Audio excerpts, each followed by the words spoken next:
আচ্ছা, আপনাদের কাছে মানে ভদ্র সমাজের কাছে বিয়েটা কি?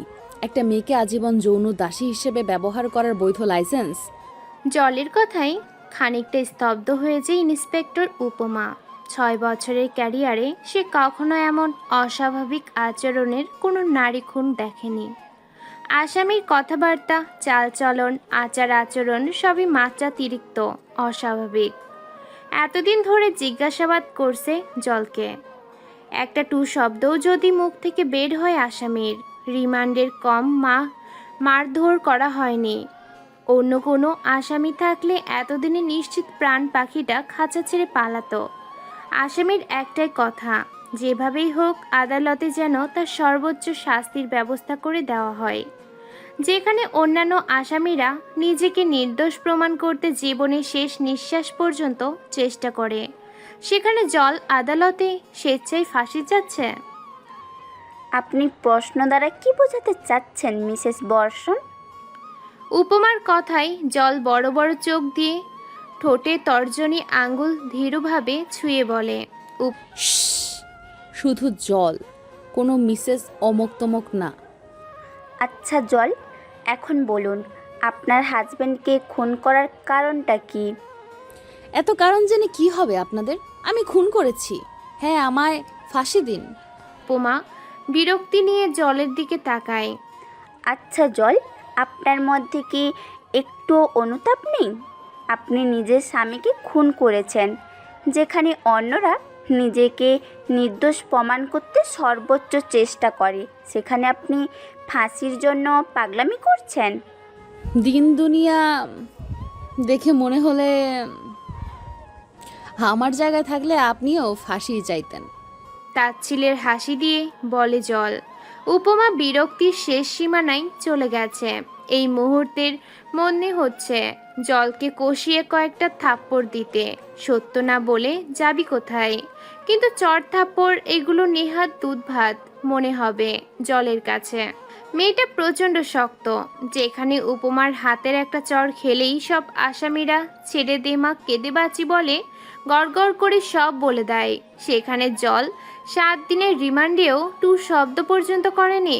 নিজেকে নিয়ন্ত্রণে এনে উপমা বলে, হাজবেন্ডকে খুন করে কি আপনি চেলচেলায় জান্নাতে যাবেন? ইন্সপেক্টর উপমার কথায় বেশ মজা পায় জল। রাগের মাথায় মানুষের মুখ থেকে কত কিছুই না বের হয়। ইন্সপেক্টর উপমার ধৈর্য আছে বলতে হবে। শুধু শুধু তো অল্প সময় ক্যারিয়ারে এত সাফল্য পাননি। জলের হাসি দেখে উপমা নিজেকে সংযত করে মলিন কণ্ঠে বলে, সরি। জল দীর্ঘশ্বাস ফেলে, যে শ্বাসে মিশে আছে জলের দুঃখ কষ্ট। দীর্ঘশ্বাস ফেলে বলে, ম্যাম, জান্নাতে যাব নাকি যাব না সেটা আল্লাহই ভালো বলতে পারবেন। তবে আমার আর সহ্য হচ্ছিল না, দেয়ালে ফিট ঠেকে গেছিল আমার। আপনার যখন মিস্টার বর্ষণের সাথে বনিবনা হবে না, বিয়ে করলেন কেন তাকে? বলেই দিতেন আপনার প্রেমিক আছে এবং তার সাথেই আপনি থাকতে চান, না হলে ডিভোর্স দিতেন।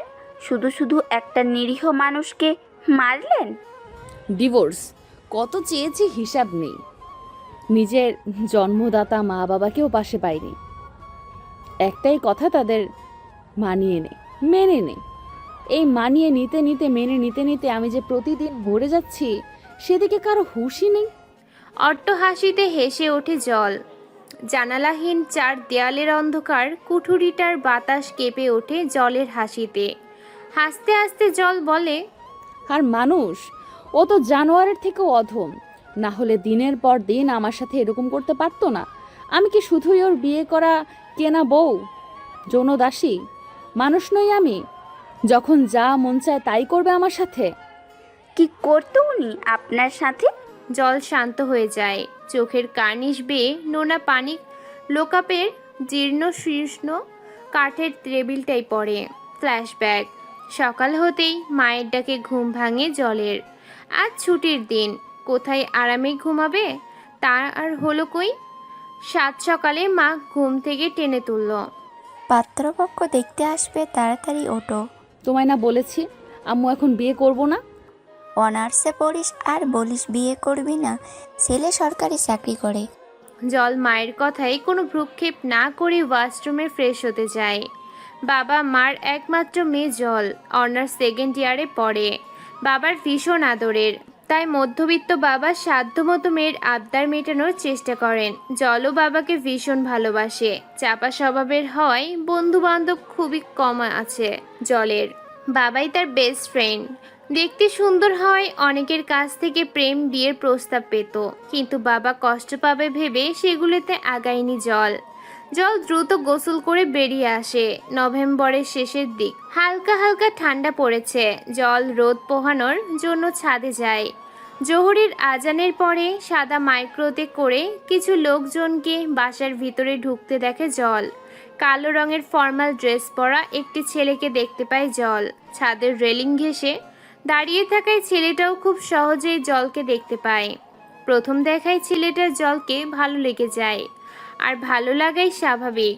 হালকা পাতলা গড়নের লম্বা চুলের শ্যামবর্ণ, মুখে মিষ্টি হাসির মেয়েকে দেখে যে কোনো পুরুষেরই হৃদস্পন্দন বেড়ে যাবে। ছেলেটা বেশ কিছুক্ষণ নিচে দাঁড়িয়ে জলকে দেখে। জল লজ্জা পেয়ে ছেলেটার দৃষ্টি সীমানার বাইরে চলে যায়। আদরের ভাইকে স্তব্ধ হয়ে দাঁড়িয়ে থাকতে দেখে বর্ষা। বর্ষা এগিয়ে আসে। কিরে দাঁড়িয়ে আছিস যে? না এমনি। এমনি নাকি স্বপ্নে দেখা রাজকন্যার খোঁজ পেয়েছ? আপু তুইও না? লাজুক কণ্ঠে বলে বর্ষণ। বর্ষা হেসে দেয়। দুই ভাই বোন হাসতে হাসতে ভেতরে যায়। বেশ ঘটা করেই পাত্রী দেখার আয়োজন করা হয়। জলের মা বিভিন্ন পদে সুস্বাদু খাবার রান্না করেন। পোলাও, গরুর মাংস ভুনা, রোস্ট, ডিমের কুরমা, মুড়িঘণ্ট ইত্যাদি ইত্যাদি। ডেজার্ট আইটেমের মধ্যে ছিল পায়েস, পুডিং, কাস্টার্ড। তিনটে জলের বানানো। রান্নাবান্নায় অপরিপক্ক হলেও ভিনদেশীয় ডেজার্ট আইটেম বেশ ভালোই বানাতে পারে জল। জল বরাবরই ঘরকুনো মেয়ে, সহজে বের হয় না নিজের ঘর থেকে। পাত্রপক্ষ দেখতে আসায় লজ্জায় আরও জল রুম থেকে বেরোতে পারছে না। এদিকে ক্ষুধায় জলের পেটে ছুঁচো ডাকছে। সকালেও খাওয়া হয়নি জলের সেভাবে। কফি খেয়েই গোসলে চলে যায় জল, আর এসে দেখে বাসা ভর্তি মেহমান। কোনো রকমের ঘরে এসে ঘাপটি মেরে বসে আছে জল। ব্যাগ ঘেটে দুটো বিস্কিটের প্যাকেট পায় জল। সেগুলো খেয়েই আপাতত মেয়ের ছুঁচোকে শান্ত করে। ঘরের পেছনের বারান্দা দিয়ে বিস্কিটের প্যাকেট ফেলাতে গিয়ে পাশের বারান্দায় কালো রঙের ফর্মাল ড্রেস পরা যুবকটাকে দেখতে পায় জল। ছেলেটা ফোনে কথা বলছিল।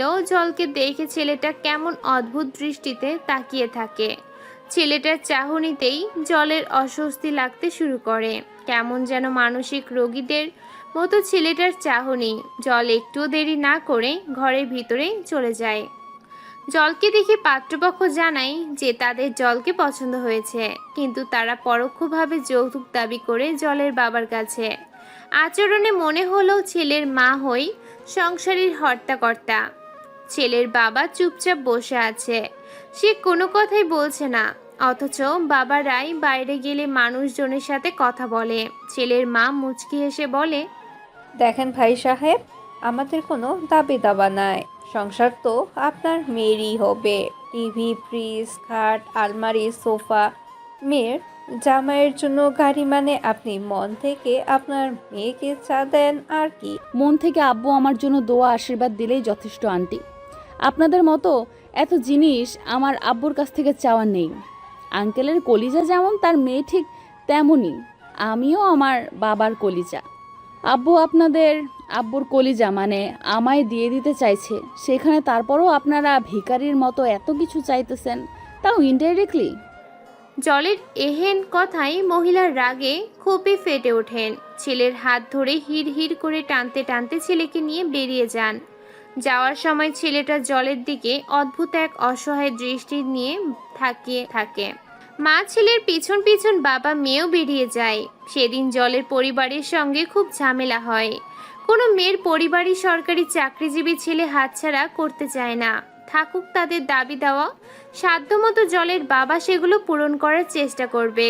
সেদিন রাতে জল অভিমান করে না খেয়ে ঘুমিয়ে যায়। ক্লাসের জন্য বের হচ্ছিল জল। সদর দরজা খুলতেই মা ছেলেকে দেখে অবাক হয়ে যায় জল। সেদিন এইভাবে রেগেমেগে বের হয়ে গেল মহিলা, আজ সকাল সকাল ছেলেকে নিয়ে মহিলা হাজির। অবাক করার মতো ব্যাপার। জল ভদ্রতার খাতিরে মহিলাকে সালাম দেয়। আসসালামু আলাইকুম আন্টি, কেমন আছেন? ওয়ালাইকুম আসসালাম, ভালো আছি মা, তুমি কেমন আছো? জলকে মা বলে সম্বোধন করায় জলের মনে সন্দেহের সৃষ্টি হয়। মহিলার আচার আচরণ মোটেও সুবিধা লাগছে না জলের। তোমার বাবা কোথায়? জি আব্বু বাসায় আছেন। কিছু দরকার? জরুরি দরকার। তাহলে দাঁড়িয়ে আছেন কেন, ভেতরে আসুন। বর্ষণ আর ওর মা ভেতরে ঢোকে। জলের মাকে ডাক দেয়। জলের মা এলে জল ক্লাসের উদ্দেশ্যে বের হতে নিলে পিছন থেকে মহিলা বলেন, কোথায় যাও? ক্যাম্পাসে আন্টি, ক্লাস আছে তো। খুব ইম্পর্টেন্ট ক্লাস? জি আন্টি। আচ্ছা তাহলে যাও, সাবধানে যেও। জল কিছু না বলে বেরিয়ে যায়। জলের বাবাকে ঘর থেকে ডেকে নিয়ে রান্নাঘরে যান নাস্তা বানানোর জন্য। জলের বাবা বর্ষণের মা আর বর্ষণকে বসার অনুরোধ করেন। আমি আন্তরিকভাবে দুঃখিত সেদিন আমার মেয়ের ব্যবহারের জন্য।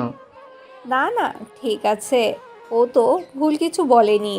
জলের বাবার কথার জবাবে বলেন বর্ষণের মা। জলের মা নাস্তা নিয়ে আসেন। বর্ষণের মা জলের মাকে বসার অনুরোধ করেন। আপা বসুন, কথা আছে। জলের মা জলের বাবার পাশে বসেন। সেদিন একটু ভুল বোঝাবুঝির জন্য আমরা সাধারণ কথায় ক্ষিপ্ত হয়ে বেরিয়ে গিয়েছি। প্রথমেই তার জন্য আন্তরিকভাবে ক্ষমা চাচ্ছি। মহিলার আকস্মিক কথার মানে খুঁজে পায় না জলের বাবা মা। বর্ষণের মা কিঞ্চিত হাসেন। আমরা এতদিন ভেবে দেখলাম যে আপনাদের মেয়ে আমার ছেলের জন্য যোগ্য, তাই আমরা সরাসরি বিয়ের প্রস্তাব নিয়ে এসেছি। জলের বাবা মা কি বলবে ভেবে পান না। অবাক দৃষ্টিতে একে অপরের দিকে তাকান। মহিলা আবার হেসে বলেন, ভাইজান, আমাদের কোনো দাবি দাবা নাই, আপনারা আপনাদের মেয়ে দিলেই আমরা ধন্য হব। আপনি কি ভেবেচিন্তে বলছেন? জলের বাবা প্রশ্ন ছুড়ে মারে। মহিলা মুচকি হেসে বলে, এতদিন পর যখন এসেছে তাহলে বলতেই পারেন, ভেবেই বলছি। আমরা অনেক আশা নিয়ে এসেছি, আশা করছি নিরাশ করবেন না আমাদের। দেখেন, সংসারটা তো আমি আপনি কেউই করব না, করবে আপনার ছেলে আর আমার আদরের মেয়ে। এদের মত ছাড়া কিছু বলা যায় না। আমার ছেলে রাজি, বলতে গেলে ওর জোরাজুরিতেই এখানে আসা, বাকিটা আপনাদের মেয়ের হাতে। রাতের খাবার শেষে নিজের ঘরে এসে বিছানায় গা এলিয়ে দিয়েছিল জল। হঠাৎই জলের ঘরে জলের বাবার আগমন ঘটে। কিছু বলবে বাবা? জলের বাবা জলের বিছানায় এসে বসেন। বাম হাত দিয়ে চশমাটা খুলে বিছানায় রাখেন। আজ সকালে বর্ষণ আর বর্ষণের মা এসেছিল। তা তো জানি, আমি থাকতেই ওনারা এসেছিল। ওনারা বিয়ের ব্যাপারে কথা বলতে এসেছিল। দরকার নেই, তুমি আমায় দিবে, তাদের কাছে আবার কারি কারি জিনিস দিবে। দুনিয়ায় তো আর ছেলের অভাব পড়েনি। তাদের কোনো দাবি দাওয়া নেই, তারা শুধু তোকে চাইছে। তোর কি মত? তোমরা যা ভালো বুঝো তাই করো, নিজের থেকেও বেশি বিশ্বাস করি আমি তোমাদের। তোমরা যদি ভাবো ওইখানে আমি ভালো থাকবো তাহলে আমার কোনো আপত্তি নেই। খোঁজ খবর নিয়ে তো দেখেছি ছেলের ফ্যামিলি ভালো, তাহলে হ্যাঁ বলে দিলাম। জল সম্মতি সূচক মাথা নাড়ায়। জলের বাবা ওর ঘর থেকে বেরিয়ে যায়। জল বাবা মায়ের একমাত্র সন্তান। বর্ষণও ওর বাবা মায়ের একমাত্র ছেলে। বেশ ঘটাঘড়ি বড় পরিসরে বিয়ের আয়োজন করা হয়। কোনো কিছুর কমতি ছিল না। বিয়ের এত আয়োজনের মধ্যেও আর 5টা মেয়ের মতো জলেরও মনেও জমেছিল হাজার কল্পনা জল্পনা। যে পরিবারে যাচ্ছে সে পরিবারের মানুষজন আদৌ কেমন হবে? বাবা মাকে ছেড়ে যে নতুন দুনিয়ায় জল যাচ্ছে, সে দুনিয়ায় কি জল ভালো হবে? এইসব কারণে মূলত মেয়েরা বিয়ে জিনিসটাকে জমের মতো ভয় পায়। সব ছেলেরাই শ্বশুরবাড়িতে এসে জামাই আদর পায়। মেয়েদের ক্ষেত্রে বিষয়টা পুরাই উল্টো। বাংলাদেশের শতকরা 99% মেয়েই শ্বশুরবাড়িতে দিন রাত খেটেও শ্বশুরবাড়ির সদস্যদের মন পায় না। আদর আপ্যায়ন তো দূরেই থাক, শতে বা হাজারে একটা মেয়ে শ্বশুরবাড়িতে ভালো থাকে, কিন্তু এই একজন মেয়েই অনেক সময় এর কদর করতে জানে না। প্রেগনেন্সি জিনিসটা মেয়েদের জন্য খুবই সেন্সিটিভ একটা ব্যাপার, সাথে জীবনের গুরুত্বপূর্ণ মুহূর্ত বা ধাপ। এই সময়টার মেয়েদের একটা এক্সট্রা কেয়ারের প্রয়োজন হয়, জীবনের ঝুঁকি নিয়ে বংশের ধারাকে বজায় রাখতে নিজেদের ভিতরে আরেকটা প্রাণ ধারণ করে। এই সময়টাতে সব মেয়েরাই একটু খাতির যত্নের আশায় থাকে। এক কথায় বলতে গেলে এক্সট্রা কেয়ার সব মেয়েদেরই প্রাপ্য, কিন্তু কজনের কপালে সেই সুযোগটুকুই জোটে। বর্ষণের বাড়িতে যাওয়ার যাত্রাকালে বর্ষণের সাথে জলের খানিকটা কথা হয়। বর্ষণ বেশিরভাগ সময় কেমন চুপচাপ হয়ে থাকে, থাকতেই পারে, অনেক মানুষই আছে কথা কম বলে, তবে বাবা মাকে ছেড়ে আসার মুহূর্তটাই জল বর্ষণের সাপোর্ট আশা করেছিল। তবে বর্ষা যথেষ্ট ভালো মন মানসিকতার আছে। বিয়ে পড়ানোর পর বর্ষা জলকে যথেষ্ট কোম্পানি দেয়। জল টিস্যু পেপার দিয়ে চোখ মুছে ড্রাইভারের পাশের সিটে বসে থাকা বর্ষার দিকে তাকায়। ক্লান্ত হয়ে তন্দ্রার অতল সাগরে ডুব দিয়েছে। জলেরও বেশ ঘুম পেয়েছে, কিন্তু সে ঘুমাতে পারবে না। পার্লার থেকে সেজেছে জল, কন্টাক্ট লেন্স পরিয়ে দিয়েছে বিউটিশিয়ানেরা, যার কারণে সে চোখ বুঝতে পারবে না। বর্ষণের দিকে তাকায় জল। লোকটার চোখ দুটো কেমন যেন অস্বাভাবিক লাগে জলের। গোল গোল চোখ দুটো একটু বেশি ভয়ানক লাগে জলের। জল বর্ষণের থেকে চোখ সরিয়ে নেয়। অলস সময় কাটাতে ফেসবুকে ঢোকে জল। সাজেশনে আসা বিভিন্ন ভিডিও দেখতে লাগে। ফেসবুকে ভিডিও দেখা জলের কাছে নেশার মতো। বন্ধুবান্ধব কম থাকায় এই ফেসবুকের ভিডিওগুলো দেখেই জলের অলস সময় কাটে। বধূবরণে বর্ষণের মাকে জল শাশুড়ি হিসেবে বেশ বন্ধুসুলভ পায়, কিন্তু তারপরও জলের নতুন জগৎ নিয়ে ভয় যাচ্ছে না। বর্ষা জলকে নিয়ে যায় ফুল দিয়ে সাজানো বর্ষণের ঘরে। জল আর 5টা বাঙালি বধূর মতো এক হাত লম্বা ঘোমটা টেনে বর্ষণের জন্য অপেক্ষায় প্রহর গোনে। অবশেষে জলের অপেক্ষার অবসান ঘটিয়ে বর্ষণ আসে। জলের মা বলেছিল বাসর ঘরের স্বামীর পা ছুঁয়ে সালাম করতে। জল খাট থেকে নেমে বর্ষণকে সালাম করে। বর্ষণ কোনো প্রতিক্রিয়া দেখায় না, আপাতমস্তক ভালো করে দেখে নেয় জলকে সে। জল কিছু বুঝে ওঠার আগেই জলকে ধাক্কা দেয় বর্ষণ। জল টাল সামলাতে না পেরে খাটে পড়ে যায় এবং মাথায় বেশ শক্ত আঘাত পায়। ব্যথায় আহ বলে ওঠে। কার্নিশ বেয়ে নোনা জল গড়িয়ে পড়ে জলের। জল কিছু বুঝে ওঠার আগেই বর্ষণ ক্ষুধার্ত হিংস্র হায়নার মতো জলের উপর ঝাঁপিয়ে পড়ে। বিয়ের প্রথম রাতে স্বামীর এমন রূপ দেখে জলের আর বুঝতে বাকি থাকে না যে বর্ষণ মানসিক রোগী। জল পালিয়ে যাওয়ার চেষ্টা করে, কিন্তু পুরুষ শক্তির কাছে সে পেরে ওঠে না। বিয়ের প্রথম রাতে স্বামীর এমন রূপ দেখে বর্ষণের সম্পর্কে জলের মনে বিপরীত প্রতিক্রিয়ার জন্ম হয়। অপরিচিত একটা মানুষ হিংস্র হায়নার মতো জোরপূর্বক ফিজিক্যাল রিলেশন করলে তার নেহাতি ধর্ষণের থেকে কোনো অংশে কম না। জলের ক্ষেত্রেও সেটাই হয়েছে, যার ফলাফলে জল বর্ষণের থেকে দূরে দূরে থাকতে লাগে। বিষয়টা আবার বর্ষা খেয়াল করে। সে জলকে আলাদা নিয়ে ডেকে ইয়ার্কির ছলে জলের এমন করার কারণ জানতে চায়। কি খবর ভাবেজি? কেমন কাটলো প্রথম রাত? জল কোনো প্রতিক্রিয়া দেখায় না, বর্ষাকে এড়িয়ে যায়। বর্ষার মনে সন্দেহের দানা বাঁধে। তাহলে কি বর্ষণ আগের মতোই মানসিক রোগী আছে? আদিবার সাথে যা হয়েছিল তা কি জলের সাথেও হয়েছে? সম্পর্কে জলের ননদ হলেও বর্ষা জলের থেকে বয়সে বড়। জল বর্ষার প্রশ্নকে এড়িয়ে চলে যাচ্ছিল ঘর থেকে। তৎক্ষণাৎ বর্ষা পেছন থেকে জলের হাত ধরে। তুমি আমি বলবে না? বোনের থেকে লুকাবে?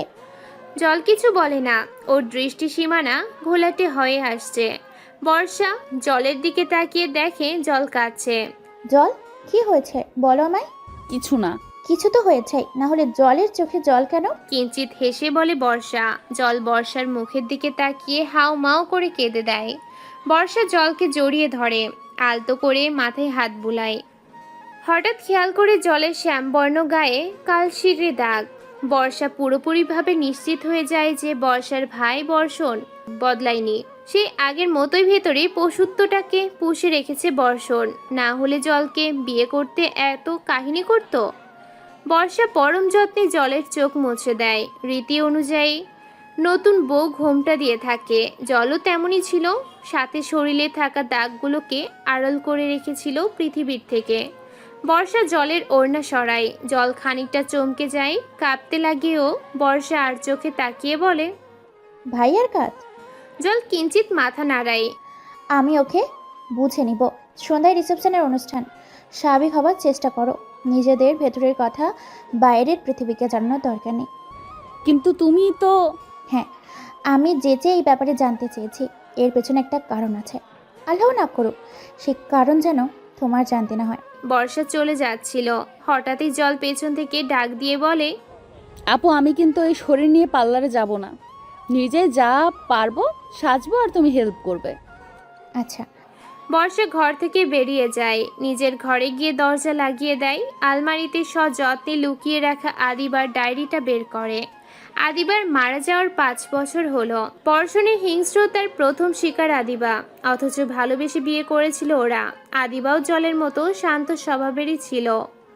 বর্ষণের হিংস্রতা বাইরে কাক পক্ষীও টের পায়নি। আদিবা যখন 4 মাসের অন্তঃসত্ত্বা, তখন প্রকাশ পায় বর্ষণের হিংস্রতা।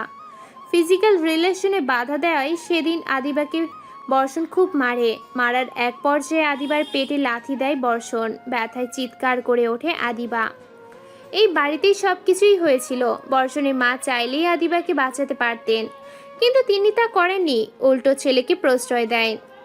আদিবার হাত মুখ বেঁধে মা ছেলে স্টোর রুমে আটকে রাখে। সেখানেই আদিবা মারা যায়। বর্ষণীর বাবাকেও বর্ষণীর মা এক প্রকার দমিয়ে রাখেন। কথায় বলে না, যে সংসারে মেয়ে মানুষ সব কিছুর হর্তাকর্তা, সেই সংসার কখনো সুখের হয় না। বর্ষা হাড়ে হাড়ে কথাটা টের পায়। ছোট থাকায় বর্ষা তখন বুঝতেও পারেনি বর্ষণ আসলে নেক্রোফিলিয়া রোগে আক্রান্ত। না হলে মৃত আদিবার সাথেও এমন করতে পারত বর্ষণ। নিজ চোখে ভাইয়ের নোংরামি দেখেছে বর্ষা। মৃত লাশের সাথে শারীরিক সম্পর্ক স্থাপন শুনতে যেমনটা উদ্ভট, বাস্তবে ভাবাটাও তেমন কষ্টকর এবং ভয়ঙ্কর। লাশের প্রতি যৌনাকাঙ্ক্ষা তৈরি হয়, যাদের তাদের নেক্রোফিলিক বলে হয়ে থাকে। আজকে এমনই আরেক লাশ দর্শনকে গ্রেফতার করেছে চট্টগ্রাম পুলিশ। চট্টগ্রাম মেডিকেল মর্গে কাজ করতেন 48 বছর বয়সী সেই লোক। তার অধীনে লাশগুলো প্রাথমিক অবস্থায় থাকতো। তখন অল্প বয়সী নারী লাশ পেলে বিকৃতিভাবে কাজে লিপ্ত হতো। সম্প্রতি দুটো স্বাভাবিক নারী লাশের ফরেনসিক রিপোর্টে ধর্ষণের আলামত পাওয়া গেলে সেটা পরীক্ষা করতে গিয়ে একই ব্যক্তির আভাস পাওয়া যায়। তদন্তে ধরা খেয়ে বসে মর্গের এই কর্মী। বছর 2 আগে এই টপিকে আলোচনা করেছিলাম। তখন অনেকের মনে হয়েছিল এটা কি আদৌ সম্ভব, হলেও আমাদের দেশে নেই বোধহয়। কিন্তু কয়েক মাস পরেই ধরা খায় সোহরাওয়ার্দী মেডিকেল মর্গের এক নেক্রোফিলিক কর্মী। জবানবন্দিতে স্বীকার করেছিল সে 3 বছরে 100+ নারী লাশ ধর্ষণ করেছিল। আজকে আবার ধরা খেল চট্টগ্রাম মেডিকেল মর্গের কর্মী। নেক্রোফিলিকরা শিকারীর খোঁজে মর্গে ভিড় জমায়, নাকি মর্গের নারী দেহ সহজলভ্য, তাই ধীরে ধীরে নেক্রোফিলিক হয়ে ওঠে। বিষয়টা সাইকোলজিক্যাল, কিন্তু এটা একদম পরিষ্কার। নেক্রোফিলিয়ায় আক্রান্ত ঠান্ডা মাথার ক্রিমিনালরা এখন আর কোনো বিচ্ছিন্ন থ্রিলার কাহিনীর ভিতরে সীমাবদ্ধ নেই। চারপাশে অসংখ্য ঘটছে। ধরা খাওয়ার আগ পর্যন্ত যা সব অজানা থেকে যায়। লাশ বলেই কি এসব নিয়ে কর্তৃপক্ষের কোনো মাথা ব্যথা নেই? কিছু অমানবিক নিয়ম নিয়ে কাউকে কোনো প্রশ্ন করতে দেখি না। কোনো মানবাধিকার কর্মী, নারী অধিকার কর্মীদের মাথা ব্যথা দেখি না। নারী লাশের ডোম কেন ছেলে হতে হবে? লাশ বলেই কি তার আর কোনো পর্দা নেই? হাসপাতালে মহিলা ওয়ার্ড থাকে, মহিলা ডাক্তার থাকে, মহিলা নার্স দিয়ে করিডোর ভরপুর থাকে। মহিলা ডোম কেন রাখা হয় না? উপযুক্ত বেতন দিলে অবশ্যই পাওয়া সম্ভব। ডোম না পেলেও নারী লাশ কেন মহিলা কর্মীদের হেফাজতে রাখা হয় না? মরে গেল বলেই পরিচয় শুধু লাশ? কর্তৃপক্ষের কাছে লাশ হতে পারে, অনেকের কাছে তখনও রক্তে মাংসে উপভোগ্য নারী। প্রশ্নহীন, ঝামেলাহীন, বিনামূল্যে পাওয়া বিকৃত খায়েশ মেটানোর বস্তু। মৃত্যুর পর এভাবে নিরাপত্তাহীন নারী দেহ রাখা বর্বর, জঘন্যতম অন্যায়। নিজের ভাইয়ের সম্পর্কে এসব জানার পর চরম ঘৃণা আর বিদ্বেষ বর্ষার মনে জন্ম নেয়। মাকে বর্ষা কত বোঝায় বর্ষণকে সাইক্রিফিস দেখাইতে, কিন্তু কে শোনে কার কথা? তার একটাই কথা ছেলে মানুষ, অথচ আজ ছেলে মানুষ বলে ভুল শুধরে না দিলে কাল ছেলে মানুষ হবে না। এই কথা কয়জন ভাবে? হ্যাঁ, ভাবে না দেখেই সমাজে আজ এত অধ্যপতন। জলকে নিয়ে বর্ষার ভীষণ ভয়। বর্ষার মনে হয় জলকে বর্ষণের অতীত সম্পর্কে জানানো দরকার, কিন্তু জল কি মেনে নিবে? কিন্তু জানারও সে খুব দরকার, খুব প্রয়োজন। একটা মানুষের অতীতের উপর নির্ভর করে ভবিষ্যৎ। কড়া নাড়ার আওয়াজে বর্ষার ধ্যান ভাঙে। মা ডাকছে। বর্ষা গিয়ে দরজা খোলে। কিরে, দরজা আটকিয়ে বসে আছিস কেন? মাথা ধরেছিল, বাসাভর্তি মেহমান তো, তাই দরজা লাগিয়ে শুয়েছিলাম। পার্লারে যাবি না জলকে নিয়ে? ও যাবে না বললো পার্লারে, আমি ওকে সাজিয়ে দিব না। ভালো করে সাজিয়ে দিস, আমি গেলাম। বর্ষণের মা বেরিয়ে যায়। বর্ষা দীর্ঘশ্বাস ফেলে। মায়েরা নাকি মমতাময়ী হয়, অথচ বর্ষার চোখে বর্ষার মা পিচাসিনী, মা নামের কলঙ্ক। বর্তমানে ফ্যামিলি এমন একটা জিনিস যেখানে সবাই আমাদের ভালো চায়, কিন্তু তারা কেউ আমাদের বোঝে না, জানার চেষ্টা করে না কোথায় আছে আমাদের ভালো থাকা। জলের ক্ষেত্রেও ঠিক তেমনটাই হয়েছে। টাকাই কি সব? টাকাই কি এনে দিতে পারে সুখ, শান্তি, ভালো থাকা? প্রতিদিন রাতে বর্ষণের নির্যাতন আর জলের সহ্য হচ্ছে না। রাতের বেলা বেডরুমটা জলের কাছে এক টুকরো নরক ছাড়া কিছুই নয়। সকাল সকাল দরজায় কড়া নাড়ার আওয়াজ শুনে দরজা খুলে নিচের মেয়েকে দেখতে পায় জলের মা। মেয়ের চোখে মুখে তীব্র আতঙ্ক আর ভয়। তুই হঠাৎ করে বর্ষণ কই? জল কোনো কথা বলে না, নিজের ঘরে গিয়ে ঠাস করে দরজা লাগিয়ে দেয়। মেয়ের এমন অস্বাভাবিক আচরণে চিন্তিত হয়ে পড়েন জলের মা। হঠাৎ করে কি এমন হলো জলের? কেনই বা এমন অস্বাভাবিক আচরণ করছে? মেয়ের ঘরের দরজায় কড়া নাড়তে থাকেন জলের মা। জলের বাবা ডায়াবেটিসের রোগী, সকালে হাঁটতে গেছেন। শ্বশুরবাড়ি থেকে এসে এইভাবে ঘরে ঢুকে মেয়ের দরজা লাগিয়ে দেওয়াটাকে স্বাভাবিকভাবে নিতে পারেন না জলের মা। দরজায় কড়া নাড়তে থাকেন, কিন্তু জল দরজা খোলে না। অনেকক্ষণ কড়া নাড়ার পর দরজা খোলে জল। কান্না করায় চোখ মুখ ফুলে গেছে। বর্ষণের কাছে কিছু হয়েছে তো? জল নাক টেনে বলে। ভেতরে এসো। জলের মা ঘরের ভেতরে ঢুকে জল ঘরের জানলা সব লাগিয়ে দেয়। কাপড় দিয়ে আড়াল করে রাখা শরীরে নির্যাতনের কালো দাগগুলো উন্মুক্ত করে মায়ের সামনে। শ্যামবর্ণ গায়ে অসংখ্য দাগ, পেটের বাঁ পাশটায় অসংখ্য সিগারেটের পোড়া দাগ, ডান পাশটায় বিরাট আঁচড়ের দাগে রক্ত জমাট বেঁধে কালো হয়ে আছে। এরপরও আমায় জিজ্ঞেস করবে আমি কেন কাঁদছি? জলের মা উঠে জলকে কষিয়ে চর মারেন। চর খেয়ে জল মায়ের দিকে অশ্রুসিক্ত চোখে তাকায়। লজ্জা করে না মাকে এসব দেখাতে? এই শিক্ষা দিয়েছি তোকে, নির্লজ্জ কোথাকার। মায়ের কাছে নিচের ওপর চলা নির্যাতনের কথা জানানো লজ্জার কথা, তা জলের জানা ছিল না। তুমি কি চাও আম্মু তোমার মেয়ে কি মরে যাক? অশ্রুসিক্ত নয়নে মায়ের দিকে প্রশ্ন ছুড়ে মারে জল। জলের মা কড়া গলায় বলেন, নিজেদের মধ্যকার ঘটনা যে মেয়ে সমাজকে বলিয়ে বেড়ায় তার মরে যাওয়াই শ্রেয়। জল তাচ্ছিল্যের হাসি দেয়। ট্রাস্ট মি আম্মু, আত্মহত্যা যদি মহাপাপ না হতো তাহলে আমার লাশই আসতো, আমি আসতাম না। জলের মা তীব্র ঘৃণা নিয়ে মেয়ের থেকে মুখ ফিরিয়ে নেন। জলের মা বেরিয়ে যায়। যাওয়ার আগে মেয়েকে কড়া করে বলে দেন যেন এগুলো কাকপক্ষীতেও টের না পায়। মেয়ে হয়ে জন্মেছ, মানিয়ে নিতে শেখো। জলের মায়ের যাওয়ার পানে তাকিয়ে দীর্ঘশ্বাস ফেলে সাদা কাপড় দিয়ে ঢেকে রাখা ড্রেসিং টেবিলটার সামনে যায় জল। কাপড়টা সরিয়ে দেখে আয়নাটা ঝাপসা, বেশ মোটা স্তরের ধুলো পড়েছে। হাত দিয়ে আয়নাটা পরিষ্কার করে কামিজ তুলে পেটে সিগারেটের ছ্যাঁকাগুলোকে আয়নায় দেখতে লাগে। দগদগে ঘা হয়ে রয়েছে। একটা মানুষ এতটা হিংস্র হয় কিভাবে? স্ত্রী কি শুধুই ভোগের বস্তু? সে মানুষ নয়। পুরুষ জাতটা কি অদ্ভুত! এই জাতের কাছেই নারী সবচেয়ে বেশি সুরক্ষিত, আবার এই জাতের কাছেই নারী সবচেয়ে বেশি নির্যাতিত। বিয়ের আগে এই যাত্রার প্রতি জলের মনে অনেক শ্রদ্ধা ছিল, অথচ আজ এই যাত্রার প্রতি জলের তীব্র ঘৃণা। বিয়ের আগে জলের বাবা জলকে আগলে রেখে এখন যে এক জানোয়ারের হাতে তুলে দিয়েছে, তা কি আদৌ জলের বাবা জানতে পারবে? 4টা মাসে জলের পুরো জীবনটাই বদলে গেছে। দিনে বর্ষণ আর 5টা স্বাভাবিক মানুষের মতোই থাকে। বর্ষাকে বলার পর প্রতিদিন অফিস থেকে ফেরার পথে বর্ষণ জলের জন্য চকলেট আনত, কিন্তু রাতেই কেমন বর্ষণ বদলে যেত। যৌন ক্ষুধা বর্ষণের মাঝে লুকিয়ে থাকা পুরুষত্বকে জাগিয়ে তুলত। এমনকি বিশেষ দিনগুলোতেও জল রক্ষা পেত না। তলপেটে তীব্র ব্যথা, ব্যাক পেইন, একদিকে জলকে আঘাত করছে, আরেকদিকে গভীর রাত্রিতে সেই হিংস্রতার ভয়। শারীরিক মানসিক দুইভাবেই জল অসুস্থ হয়ে পড়ে। কান্না করে যে একটু হালকা হবে তারও সুযোগ নেই। বলতে মানা, কাঁদতে মানা, সব কিছুতেই মানা। এত ন্যায়ের সমাধান একবারে শুরুতে করলেই তো হতো। মেয়েদের পৃথিবীতে জন্মাতে মানা।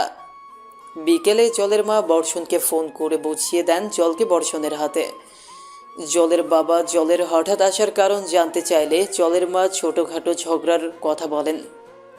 বর্ষণ অফিস থেকে এসে যখন জলের মা বাবার সাথে হাসি মুখে কথা বলছিল, তখন জলের মনে হচ্ছিল না যে এই মানুষটা রাতেই হিংস্র হয়ে উঠবে।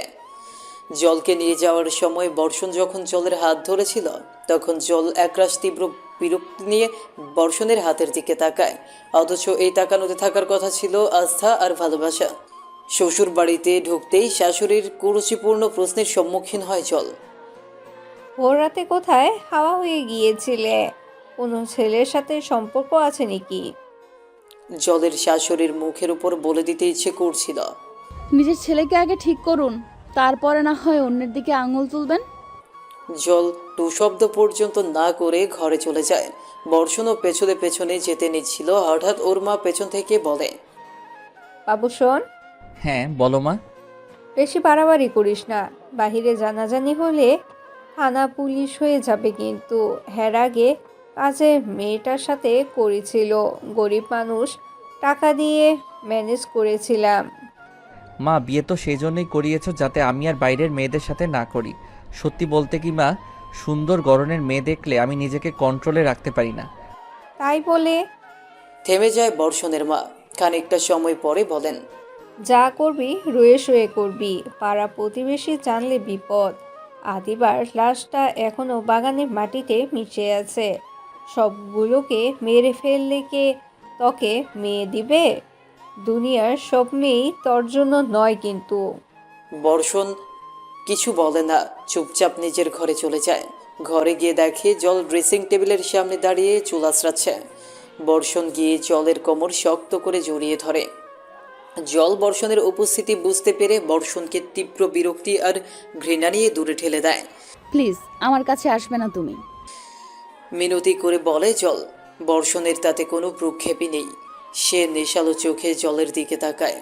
দুজনের চোখাচোখি হতেই জল তীব্র ঘৃণা নিয়ে বর্ষণের চোখ থেকে নিচের চোখ সরিয়ে নেয়। বর্ষণ জলের ঠোঁট মুখ চেপে ধরে। জল ব্যথায় কুঁকড়ে ওঠে। খুব সাহস হয়েছে না? ভোর রাত্রিতে একা একা বাপের বাড়ি চলে গিয়েছো। বাপের বাড়ির আশা বাদ দাও, তোমায় বিয়ে করেছি, আমার কথাতেই তোমায় চলতে হবে। জল কষিয়ে চর মারে বর্ষণকে। বিয়ের মানে জানো তুমি আদৌ? একটা মেয়েকে বিয়ে করে পার্মানেন্ট আর লিগেলি যৌন দাসী হিসেবে পেয়ে গেছো, দ্যাটস ইট। সে কি মানুষ না? কখনো কি জানতে চেয়েছো আমি কি চাই? প্রথম দিন থেকে নিজের চাহিদাটাকেই তুমি প্রাধান্য দিয়ে আসছো। সারা দিন তোমার মায়ের ফুড ফরমাইশ খেটেও আমি তার চোখে সারা দিন শুয়ে বসেই থাকি। শরীর খারাপ হলে বিশ্রামের সুযোগটুকুও পাই না আমি, না দিনে না রাতে। দিনে মায়ের ফরমাইশ খেটে কথা শুনবো, আর রাতে ছেলের চাহিদা। বাপের বাড়ি গেলাম, ভেবেছিলাম বাবা মাকে পাশে পাবো, কিন্তু সে আর ভাগ্যে কই। মায়ের কথা মেনে নাও, মানিয়ে নাও, আর বাবা জানতেই পারলো না তার মেয়েটা প্রতিদিন একটু একটু করে মারা যাচ্ছে। কথাগুলো এক নিঃশ্বাসে বলে জল কান্নায় ভেঙে পড়ে। বর্ষণ তীব্র বিরক্তি নিয়ে কিছুক্ষণ জলের দিকে তাকিয়ে থাকে। ঘরের দরজা লাগিয়ে এসে জলের চুলের মুঠি ধরে জলকে ধাক্কা দেয়। তাল সামলাতে না পেরে খাটের কোণের সাথে জল ঠোঁটে আঘাত পায়। মুহূর্তেই সেই কাটা স্থান থেকে ফেনকি দিয়ে রক্ত ঝরতে থাকে। বর্ষণ আবার জলের চুলের মুঠি ধরে। জল টাল সামলাতে উঠে দাঁড়ায়। জলের ঠোঁটের কাটা অংশে ঘষা দিয়ে বলে, একদম ঢং করবি না, মনে রাখিস তুই আমার বিয়ে করা বউ। জলের ওপর বর্ষণের বর্বরতা বেড়ে যায় বর্ষণ বদলি হয়ে ঢাকা আসার পর। লোকমুখে শুনেছে জল যে ঢাকার মানুষের মধ্যে সামাজিকতা নেই খুব একটা। চার দেয়ালের ফ্ল্যাটে বসবাস করা মানুষগুলো নাকি কখনো জানারই চেষ্টা করে না দেয়ালের ওই পাশে কিংবা তাদের পাশের ফ্ল্যাটের মানুষগুলো কেমন আছে। হাতে গোনা কয়েকজন ব্যতিক্রম হয়। লোকমুখে শোনা কথাগুলোই সত্য হয়ে যায়। টাঙ্গাইলের জেলা শহরে কংক্রিটের ছোঁয়া থাকলেও সেখানে জলের প্রকৃতি ছিল। মানুষ না শুনতে পেলেও জলের আত্মচিৎকার প্রকৃতি শুনতে পেত, কিন্তু ঢাকায় তো প্রকৃতি নেই। এখানে কে শুনবে জলের চিৎকার? বর্ষণের বর্বরতার কথা মানুষ তো দূরে থাক, ঢাকার কাকপক্ষীতেও টের পায় না। প্রতিটা রাত জল অসহনীয় যন্ত্রণার মধ্য দিয়ে পার করতে লাগে। কারো কাছে যে সবটা খুলে বলবে তারও সুযোগ নেই জলের। সমাজ কি বলবে, লোকে কি বলবে? যেখানে এগুলোর ভয়ে জল নিজের গর্ভধারিণী মাও সাড়া দেয় না, অন্য মানুষ। সাইকোলজি নিয়ে পড়া মেয়েটা নিজেই মানসিকভাবে অসুস্থ হয়ে পড়েছে। বিকেল হলে আশেপাশের ফ্ল্যাটের মহিলারা এক হয়ে গল্প গুজব করে। জলেরও যেতে ইচ্ছে করে, কিন্তু বর্ষণের মানা আছে, তাই সে সাহস পায় না। চার দেয়ালের ফ্ল্যাটে জেলখানার আসামির মতো সময় কাটতে থাকে জলের। শ্বশুর বাড়িতে তাও বর্ষা থাকতো, ওর সাথে কথা বলে একটু হলেও জল হালকা হতো। ফোনের রিংটোনের শব্দে জলের ধ্যান ভাঙে। স্ক্রিনে বর্ষার নাম্বার ভেসে উঠেছে। জল ফোন রিসিভ করে। ফোন রিসিভ করতেই ইয়ার্কি সুরে বর্ষা বলে, কি খবর ভাবিজি? খারাপ থাকলেও আলহামদুলিল্লাহ, ভালো থাকলেও আলহামদুলিল্লাহ। তুমি? শুকনো গলায় জবাব দেয় জল। বর্ষা বুঝতে পারে বর্ষণ শুধরায়নি। বর্ষাকে আদিবার কথা জানানোর সময় হয়েছে।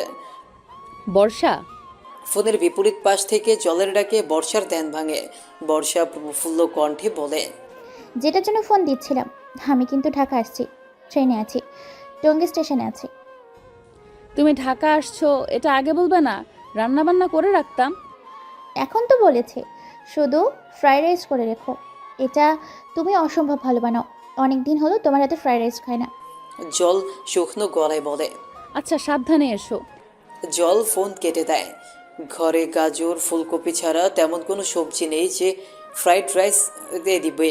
মুরগি ছিল, তবে কাল রান্না করে ফেলেছে জল। বর্ষণকে কি জলের ফোন দেওয়া উচিত?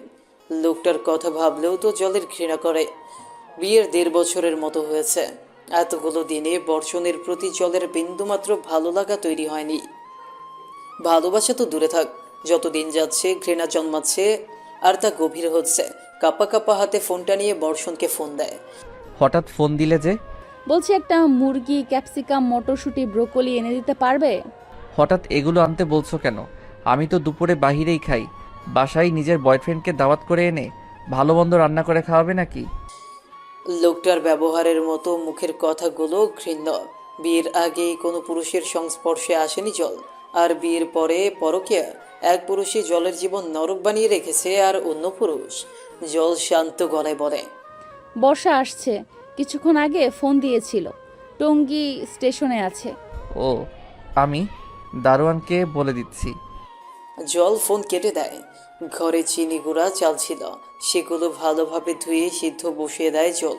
কিছুক্ষণ পরেই কলিং বেলের আওয়াজ জলের কানে আসে।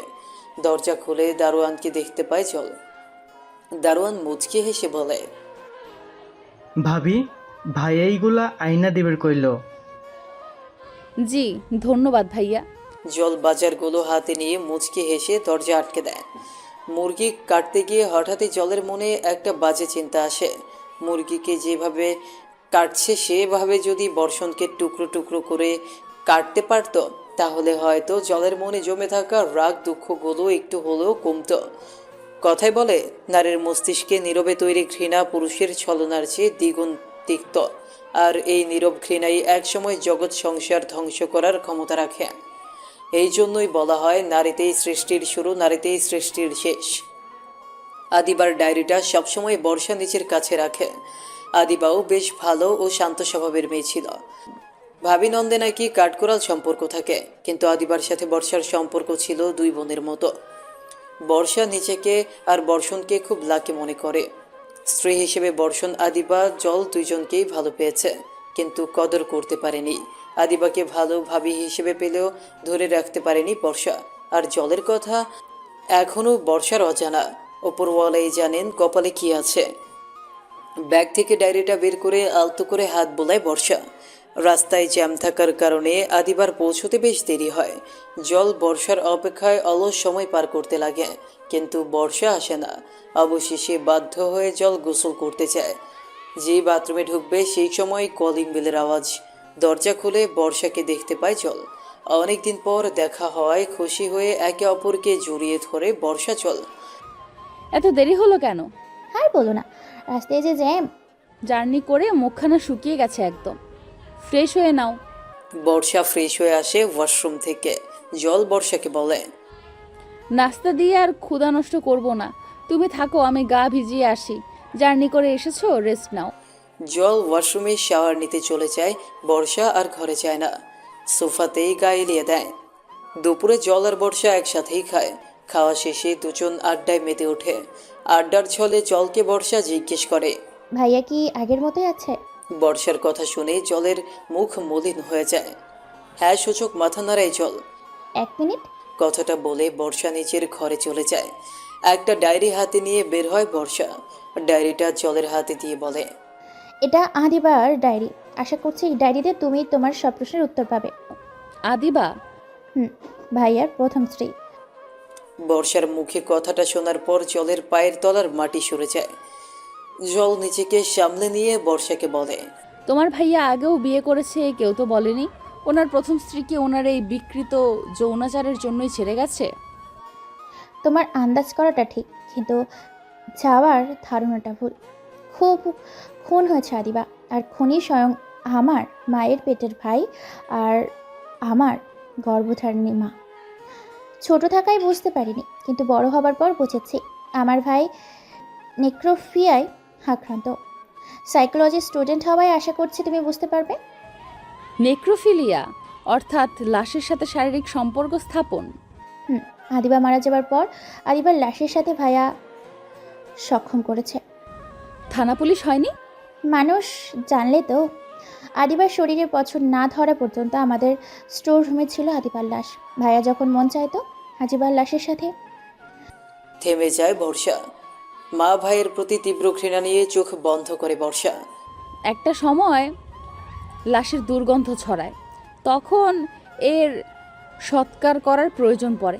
কি হয়েছিল আদিবার লাশের?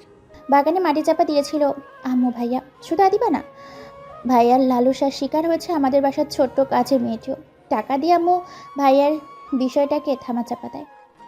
একটা মানুষ কিরকম খারাপ হতে পারে তা হয়তো বর্ষণকে না দেখলে জলের জানাই হতো না। বাইরে থেকে আর 5টা স্বাভাবিক মানুষ, কিন্তু ভেতরে ভেতরে বদ্ধ উন্মাদ, বিকৃত উন্মাদ। আর এই উন্মাদনার শিকার হয় নিরীহ মেয়েরা। এই উন্মাদনার শেষ কোথায়, নাকি এর কোনো শেষ নেই? Breaking news. টিএসসিতে এক নারীকে বেপরোয়া একটি প্রাইভেট কার ধাক্কা দেয়। দেওয়ার পর সেই নারী গাড়ির নিচে পড়ে যায়, আটকে থাকে গাড়ির সাথে। গাড়ির চালক তাকে পিষতে পিষতে নীলক্ষেত পর্যন্ত নিয়ে গেছে। এই পুরো সময়টুকু তাকে ধাওয়া করেও থামানো যায়নি। পুরো রাস্তা সেই নারীর শরীরের অংশ রক্তে ছেয়ে আছে। খুনি গাড়ির চালক ঢাকা বিশ্ববিদ্যালয়ের আন্তর্জাতিক সম্পর্ক বিভাগের সাবেক শিক্ষক আজহার জাফর শাহ। 2রা ডিসেম্বর 2022। ফেসবুকে ঘটনাটার ভিডিও দেখেছিল জল। কি ভয়ঙ্কর সেই দৃশ্য! দেশটা অমানুষে ভরে গেছে। দেশের আনাচে কানাচে বর্ষণের মতো মানুষরূপী কত যে অমানুষ লুকিয়ে আছে তা উপরওয়ালাই জানে। প্রত্যক্ষদর্শীদের থেকে জানা গেছে গাড়িটি প্রথমে একটি মোটরসাইকেলের পেছনে ধাক্কা দিয়েছিল। পরে মোটরসাইকেল থেকে মহিলাটি যখন পড়ে গিয়েছিল তখন পাবলিকের হাত থেকে বাঁচতে গাড়ির চালক জোরে গাড়ি চালিয়েছিল। সে জানতো না মহিলার কি ওনার গাড়ির নিচেই পড়ে আছে। সংবাদ পাঠিকার থেকে শোনা তথ্যে জলের মন যাচ্ছে গাড়ি চালককে ঠিক ওইভাবে টেনে হিঁচড়ে মারতে। একটা গাড়ির নিচে একটা ইট পড়লেও গাড়ি যে চালায় তার জানার কথা, কিন্তু একটা জলজ্যান্ত মানুষ গাড়ির নিচে, অথচ উনি জানতো না। এটা আসলে মানা যায় না, ডাহা মিথ্যে একটা কথা। ইচ্ছাকৃতভাবে বাসার দেয়ালে হাত পা উল্টো করে রেখে জোরে 2টা ঘষা দিলেই সাথে সাথে চামড়া ছিলে ফোঁটা ফোঁটা রক্তবিন্দু জমে যায়, যে মাত্র 2 টানে। কোথাও সেন্ট্রাল মসজিদ, কোথায় নীলক্ষেত। একটা জলজ্যান্ত মানুষকে টেনে হিঁচড়ে এতটা পথ নিয়ে যেতে যেতে মহিলাটা কত কষ্ট পেয়ে মারা গেছে রে ভাই, কত কষ্ট পেয়ে মারা গেছে ভাবা যায়? দেশটা আসলেই জানুয়ারে ভরে গেছে। হায় রে সোনার বাংলা। দীর্ঘশ্বাস ফেলে জল। একটা ঘটনার রেশ কাটতে না কাটতেই আরও একটা ঘটনা। এই তো কয়েকদিন আগে ভাড়াটিয়ার হাতে খুন ছোট আয়াত। কতই না মায়াভরা মুখ তার। খুনির কি একটুও হাত কাঁপেনি ছোট্ট প্রাণটাকে মারতে? অপহরণকারী এক তরুণ, যার নাম আবির, তাকে হত্যার পর লাশ কেটে 6 টুকরা করে সাগরে ভাসিয়ে দিয়েছে। কি সাংঘাতিক! অথচ আবিরের পরিবার শিশু আয়াতের বাসায় ভাড়া থাকে। সোশ্যাল মিডিয়া, খবরের কাগজ সবখানে আয়াতের নিখোঁজের সংবাদ প্রচারিত হয়। পিবিআইয়ের থেকে জানা যায় খুনি আবির আলী প্রাথমিক জিজ্ঞাসাবাদে বলেছেন ৬-৭ লাখ টাকা মুক্তিপণ আদায়ের জন্য শিশু আয়াতকে অপহরণ করেছিল, কিন্তু তার মুঠোফোনের সিম কাজ না করায় মুক্তিপণের জন্য শিশুটির পরিবারকে কল দিতে পারেনি। নিচে ধরা পড়ে যাবেন এই ভয়ে শিশুটিকে কেটে ৬ টুকরো করেন, পরে তা সাগরে ভাসিয়ে দেন। খুনি আবির আরও বলে, সত্যিকারের অপরাধের ঘটনা নিয়ে তৈরি টিভির ধারাবাহিক ক্রাইম পেট্রোল দেখে তিনি এমন পরিকল্পনা করেছিলেন। পিবিআই আরও বলেন, আবির যে দোকান থেকে ছুরি কিনেছিলেন সেই দোকানদার তাকে শনাক্ত করেন। এছাড়া সিসিটিভির ফুটেজ দেখে তাকে শনাক্ত করা হয়। মোহাম্মদ হাসিফ নামের আবিরকে সহায়তাকারী এক দোকানদারকে আটক করা হয়েছে। আবিরের বাবা ভ্যান চালক এবং তার মা পোশাক কারখানার শ্রমিক। আবির বেকার। শিশু আয়াতকে অপহরণ করে তার পরিবারের কাছ থেকে মুক্তিপণ আদায়ের পরিকল্পনা ছিল তার। আয়াতের খণ্ডিত মাথা পিবিআই উদ্ধার করেছে।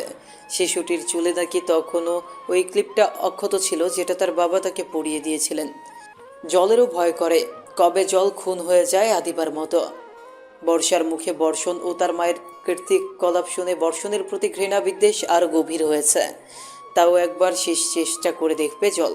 মানিয়ে নেওয়া, মেনে নেওয়া। মা বলেছে মেনে নিতে, মানিয়ে নিতে, না হলে সমাজে মুখ দেখাবে কি করে। সেদিনের পর জলও আর বাপের বাড়ি যায়নি, মাকেও ফোন দেয়নি। বাবা ফোন দিয়েছিল, মায়ের কথা মতো স্বাভাবিকভাবেই কথা বলেছে জল। হাজার হলেও মায়ের আদেশ বলে কথা। ডায়েরিটা অনাদূরে ওয়ার্ড্রোবে কাপড়ের মাঝে পড়ে আছে, কখনো পড়া হয়নি জলের। রাতে বর্ষণের যৌন দাসী হয়ে দিনে আর কিছু পড়ার এনার্জি থাকে না জয়ের। সকালে বর্ষণ নাস্তা করে অফিসে গেলে নতুন করে ধরে প্রাণ ফিরে পায় জল। জল যে কখনো দরকার ছাড়া বর্ষণের সাথে কথা বলতে চায় না। আর যেহেতু মানিয়ে নিতে হবে, মেনে নিতে হবে, তাই মনের বিরুদ্ধে গিয়ে হলেও বর্ষণের সাথে কথা বলতে হবে জলের। দুপুর 2টোর মতো বাজে এখন, লাঞ্চের ব্রেক চলছে। বর্ষণকে এখন ফোন দিলে মন্দ হবে না। যেই ভাবনা সেই কাজ। জল বর্ষণকে ফোন দেয়। হঠাৎ ফোন দিলে যে? এমনি। আচ্ছা, তাহলে রাখছি। শোনো না, বলো। আজকে একটু তাড়াতাড়ি আসবে? জলের কথার জবাবে বর্ষণ কিছু বলে না। বেশ কিছুক্ষণ পরে জলকে বলে, আমি পরে ফোন দিচ্ছি। জলকে কিছু বলার সুযোগ না দিয়েই বর্ষণ ফোন কেটে দেয়। জলের ভয় বাড়তে থাকে। আজ রাতে না জানি জলের কপালে কী আছে। কিছুক্ষণ পরেই বর্ষণ কল ব্যাক করে, সাথে সাথে জল কল রিসিভ করে। তাড়াতাড়ি আসতে বললে কেন? তোমার আচার আচরণে তো বোঝা যায় আমি দূরে থাকলেই তুমি বাঁচো। সারাদিন তো থাকতে হবে তোমার সাথে, মেনে নিতে হবে তোমায় আমার। যাক, সুমতি এসেছে তোমার, কেন তাড়াতাড়ি আসতে হবে বললে না তো? ঘুরতে যেতাম, বিয়ের এতদিন হয়ে গেল কখনো তো ঘোরা হয়নি তোমার সাথে। কাছে তো ধানমন্ডি লেক, রাত্রিবেলা তোমার সাথে হাঁটতাম লেকের ধার দিয়ে। ঘুরতে যাওয়ার কথা বলতেই বর্ষণ কেমন চেতে যায়, হুঙ্কার দিয়ে ফোন কেটে দেয়। ফোনের বিপরীত পাশ থেকে হাত কেঁপে ওঠে, মেঝেতে পড়ে যায় ফোনটি। ভাঙা ডিসপ্লেতে ভেসে ওঠে জলের পুরনো হাসি মাখা ছবিটি। 28 এপ্রিল 2017। বর্ষণের সাথে আমার প্রথম দেখা হয় বৃষ্টি ভেজা দিনে বাস স্টপে। কাক ভেজা হয়ে ভার্সিটির বাসের জন্য বাস স্টপে অপেক্ষা করছিলাম। ঠিক তখনই আমার পাশে নীল শার্ট পরিহিত একটি তরুণ আসে। 5 ফিট নয় কিংবা 10-এর মতো হবে তরুণটির উচ্চতা। চুল থেকে টপ টপ করে পানি ঝরছিল। জি, সেই তরুণটি বর্ষণ। আমি বরাবরই খড়কুনমি।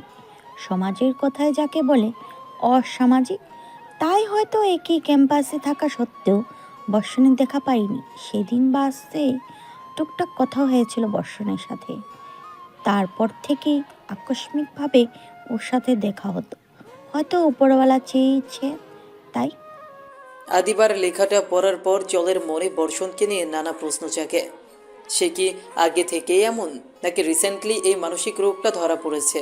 এমন হাজারো প্রশ্ন কুণ্ডলি পাকাতে থাকে জলের মনে। জল পাতা উল্টায়। 13ই আগস্ট 2017। সপ্তাহ দুয়েক আগে বর্ষণ আমায় প্রেমের প্রস্তাব দেয়। কয়দিন ভেবে আমি ওর প্রস্তাবে সায় দিই। আজ 3 দিন হবে হয়তো। আমরা সারা জীবন একসাথে থাকার প্রতিশ্রুতি করেছি।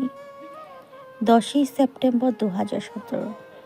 বর্ষণ ছিল অ্যাকাউন্টিং ডিপার্টমেন্টের স্টুডেন্ট। হয়ও খুব ভালো কবিতা লিখতে পারত। এদিকে বাংলা ডিপার্টমেন্টের স্টুডেন্ট হয়েও আমি কবিতার কও পারি না। যাই হোক, আমাকে লেখা নিয়ে বর্ষণের কবিতাগুলো খারাপ না। তার মধ্যে একটা কবিতা ছিল, একটা গোলাপ তোমার নামে পাঠিয়ে দিলাম মনের খামে। ডায়েরির পাতা উল্টে কিছু পাতা জল ছেঁড়া অবস্থায় পায়। তারপর একটা পাতা উল্টে আদিবার আরও একটা লেখা পায়। লেখাটা কোন দিনে লেখা অর্থাৎ তারিখ দেওয়া নেই, তবে লেখাটা খুব সুন্দর। জলের আদিবার লেখাটা খুব ভালো লাগে। জীবনের খারাপ মুহূর্তগুলো বালিতে বা মাটিতে লিখে রাখতে হয়, যাতে সময়ের সাথে সেগুলো হারিয়ে যায়। আর সুন্দর মুহূর্তগুলো পাথরে, যাতে সেগুলো সারা জীবন অক্ষত থাকে। শহুরে জীবনে মাটি বালির খুব অভাব। স্বভাববশত ডায়েরির পাতায় লিখে রেখেছিলাম, তাই ছিঁড়ে ফেললাম। আদিবার লেখাটা পড়ে জল কেমন যেন কিছু হারিয়ে ফেলার অনুভূতি পায়। ছেঁড়া পাতাগুলো থেকে হয়তো কোনো ক্লু পেত বর্ষণ সম্পর্কে। আদিবা কাজটা একদম ঠিক করেনি। মনে মনে আদিবার উপর খুব রাগ হয় জলের। আদিবার ওই পাতাগুলো ছিঁড়ে ফেলার জন্যই হয়তো আদিবাকে নির্মমভাবে মরতে হয়েছে, আর জলকে এত পৈশাচিকতা সহ্য করতে হয়েছে। 14 এপ্রিল 2018। রিলেশনের 8 মাসের মাথায় বিয়ের সিদ্ধান্ত নিয়েছি। ফিজিক্যাল রিলেশনের জন্য বর্ষণের চাপ বাড়তে থাকায় এই সিদ্ধান্তটা নিই। যদিও আমি নিশ্চিত না এই সিদ্ধান্তটা আদৌ সঠিক কিনা, তবে বর্ষণকে আমি হারাতে চাই না।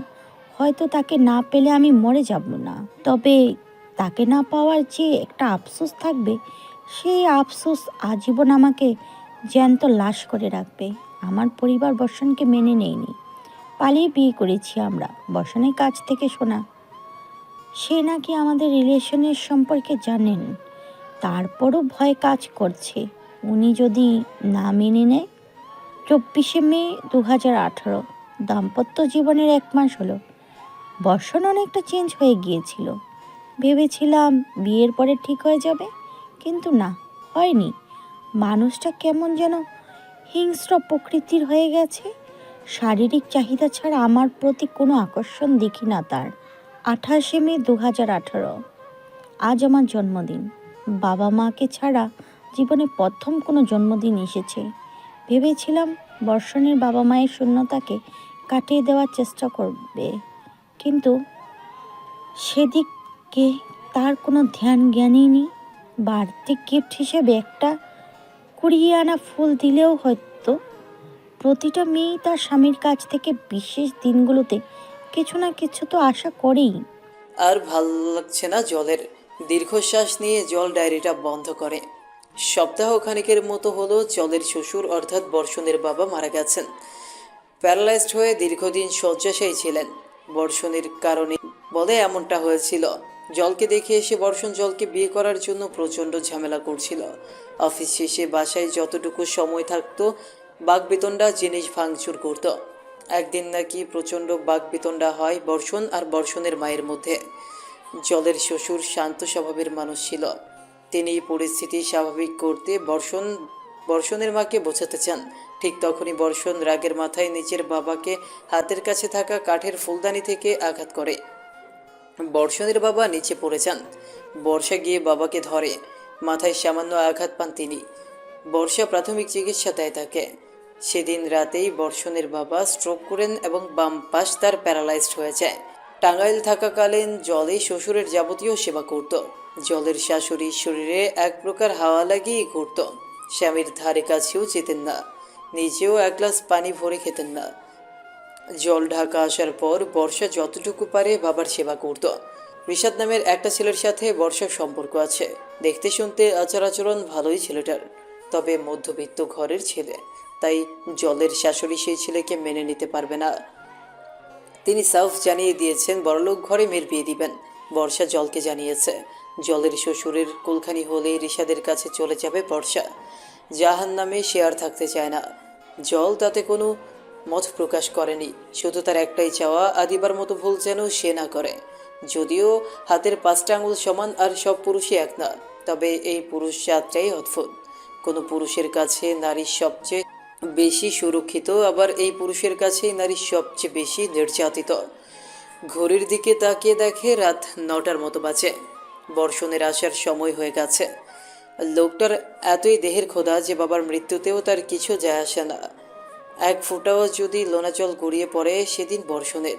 পুরুষ স্বাভাবিক ছিল বর্ষণ যেদিন ওর বাবা মারা যান। এমনকি বাবার লাশকে কবরে নামাতেও বর্ষণের আপত্তি ছিল। নোংরা জিনিস সে স্পর্শ করবে না। পারিবারিক শিক্ষা মানুষদের কতটা অভাব থাকলে সন্তান বাবার লাশকে নোংরা বলে। পরে বর্ষণের চাচাতো ভাইয়েরা বর্ষণের বাবার লাশ কবরে নামায়। আর এইদিকে বর্ষণের মায়ের মনে হয় ঈদ লেগেছিল সেদিন। স্বামীর পেনশনের টাকা, জমানো টাকা সব তার হয়ে গেল। লোকজনের সামনে ভালোই অভিনয় করেছিলেন তিনি, আর লোক চোখের আড়ালে তার আসল রূপ পেরিয়ে আসে। মৃত্যুর কয়েকদিন আগে নাকি টিপসই দিয়ে স্বামীর ব্যাংকের সব টাকা পয়সা মহিলা নিজের নামে করে নিয়েছেন। টাকা মানুষকে কতটা নিচে নিতে পারে ভাবা যায়। এই জন্যই হয়তো হাদিস আল কোরআনে বলা হয়েছে জাহান্নামের অধিকাংশ বাসিন্দা হবে নারীরা, আবার জান্নাতেও সর্বপ্রথম নারীরা যাবেন। আল্লাহর মেহেরবানি সত্যি বোঝে দেয়। জলের মনে হয় বর্ষণ ওর মায়ের মতো আর বর্ষা ওর বাবার মতো হয়েছে। কলিং বেলের আওয়াজ পেয়ে দরজা খুলে জল বিধ্বস্ত অবস্থায় বর্ষণকে দেখাল।